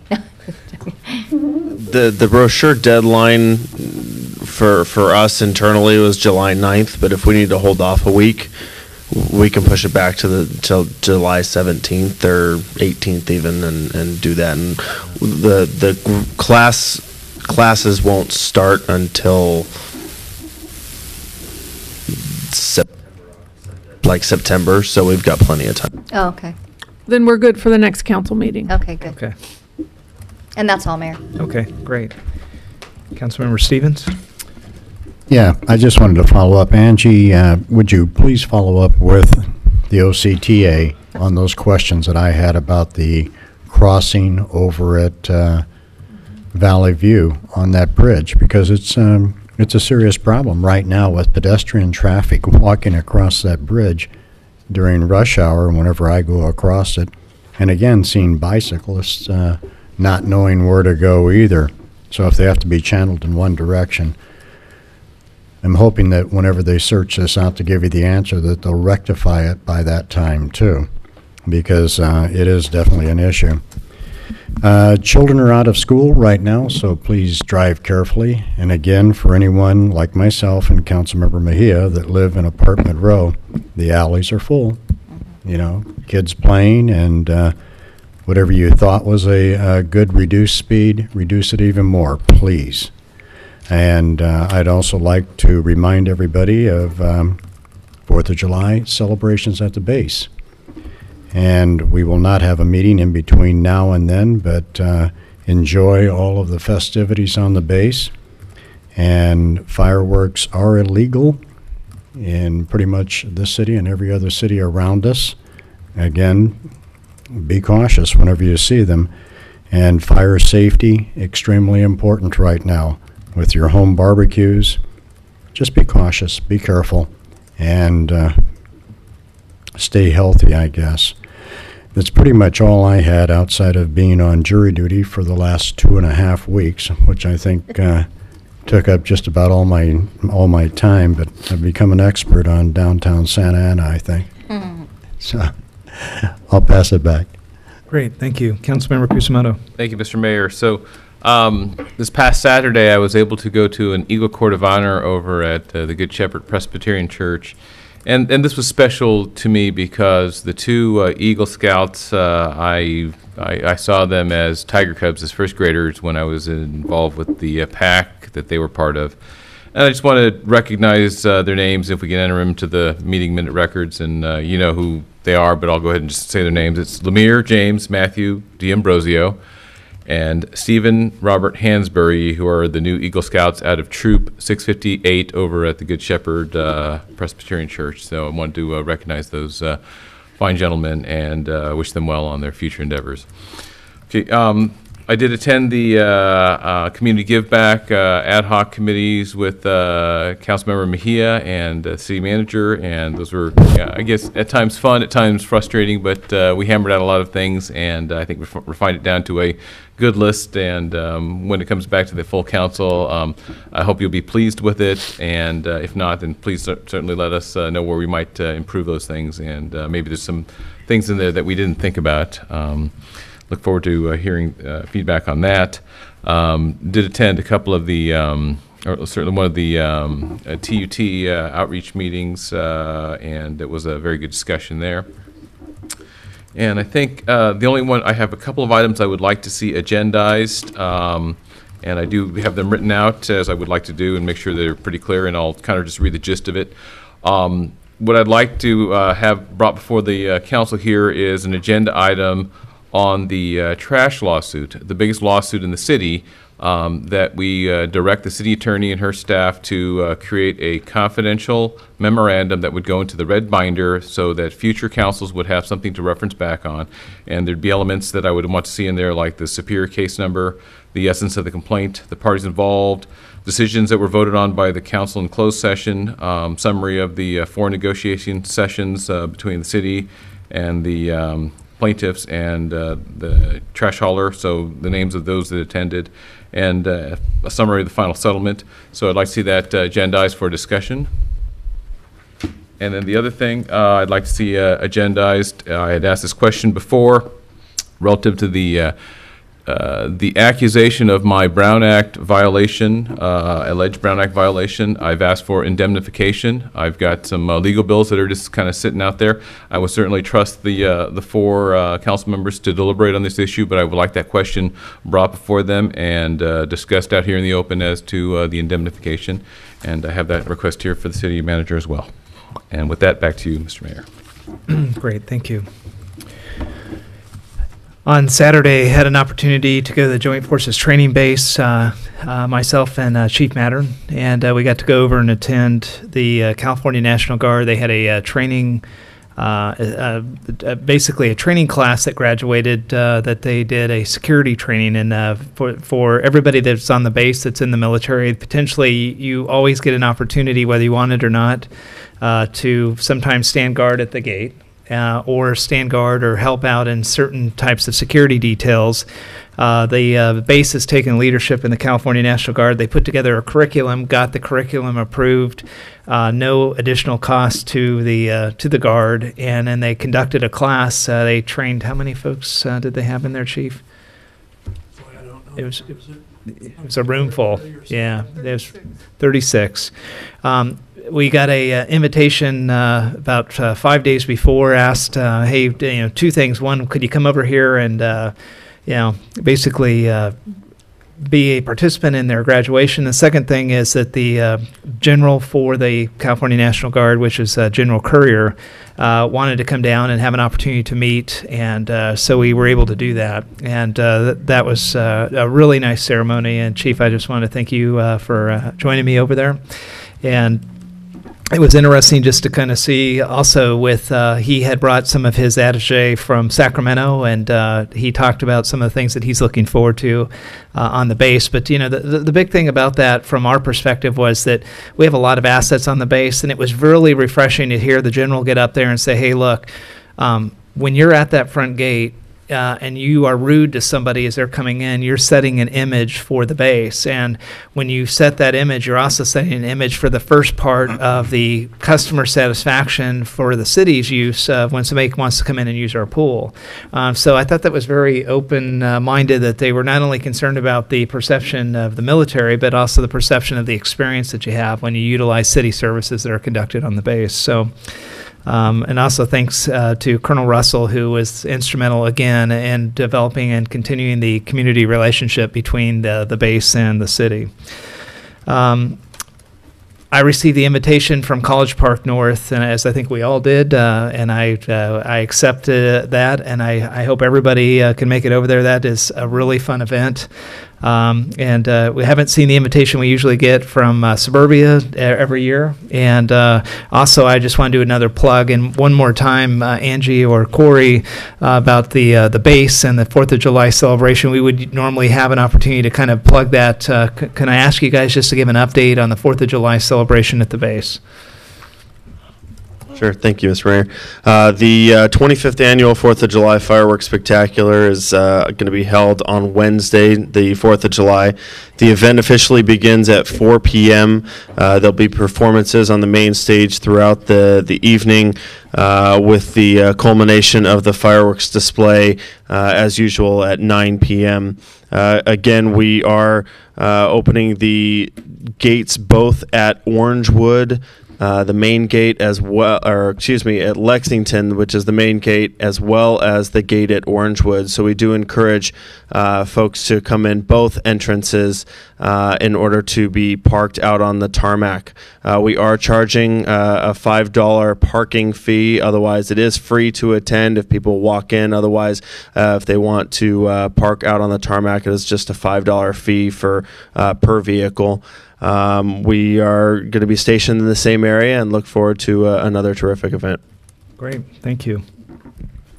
Another announcement is just wanted to let the community know, if you haven't heard, the Casa Youth Shelter, of which I'm a board member, Lucy Ann Mulhart has actually retired after 26 years.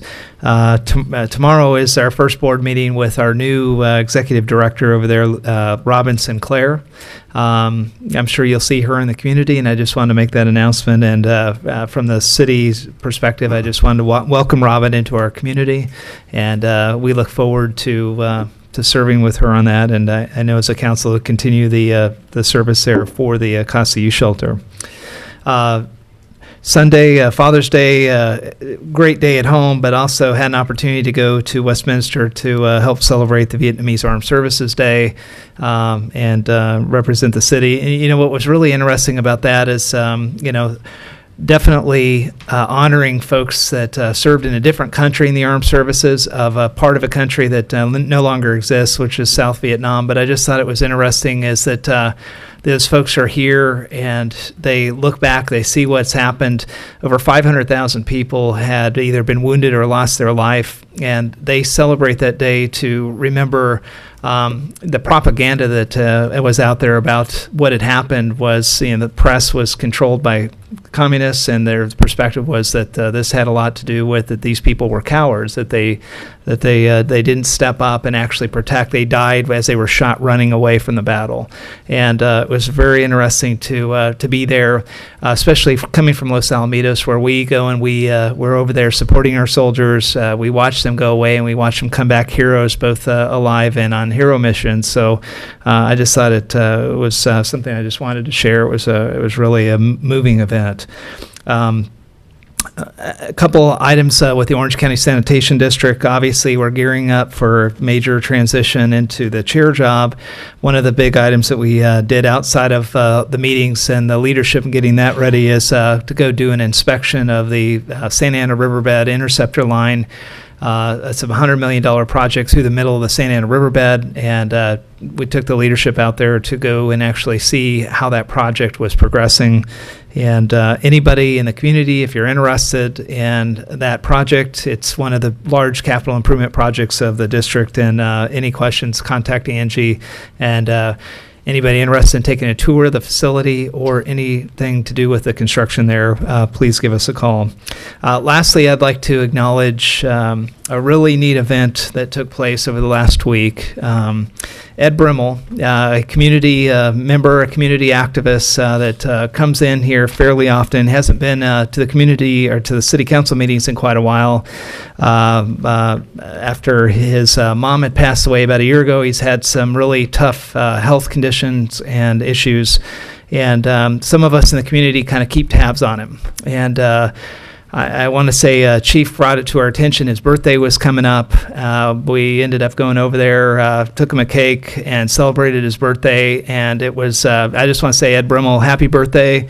And, we can't always provide that type of concierge service, but I will tell you that, his heart is completely here in the community. And, and he's touched a few of us enough to where, we definitely want to keep an eye on him, make sure he's okay. And I know there's a lot of folks in the community that are getting that situation.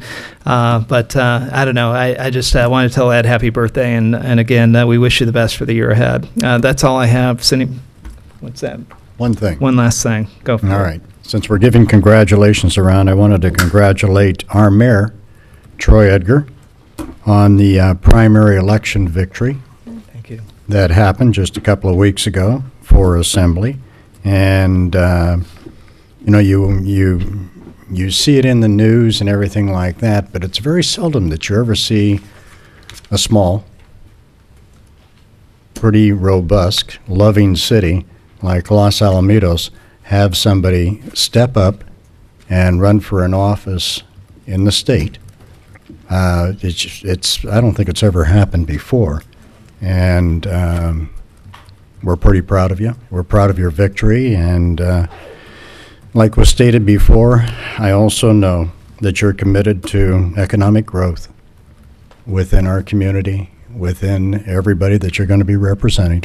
And good job. Well done. And thank you for representing our city correctly. Thank you.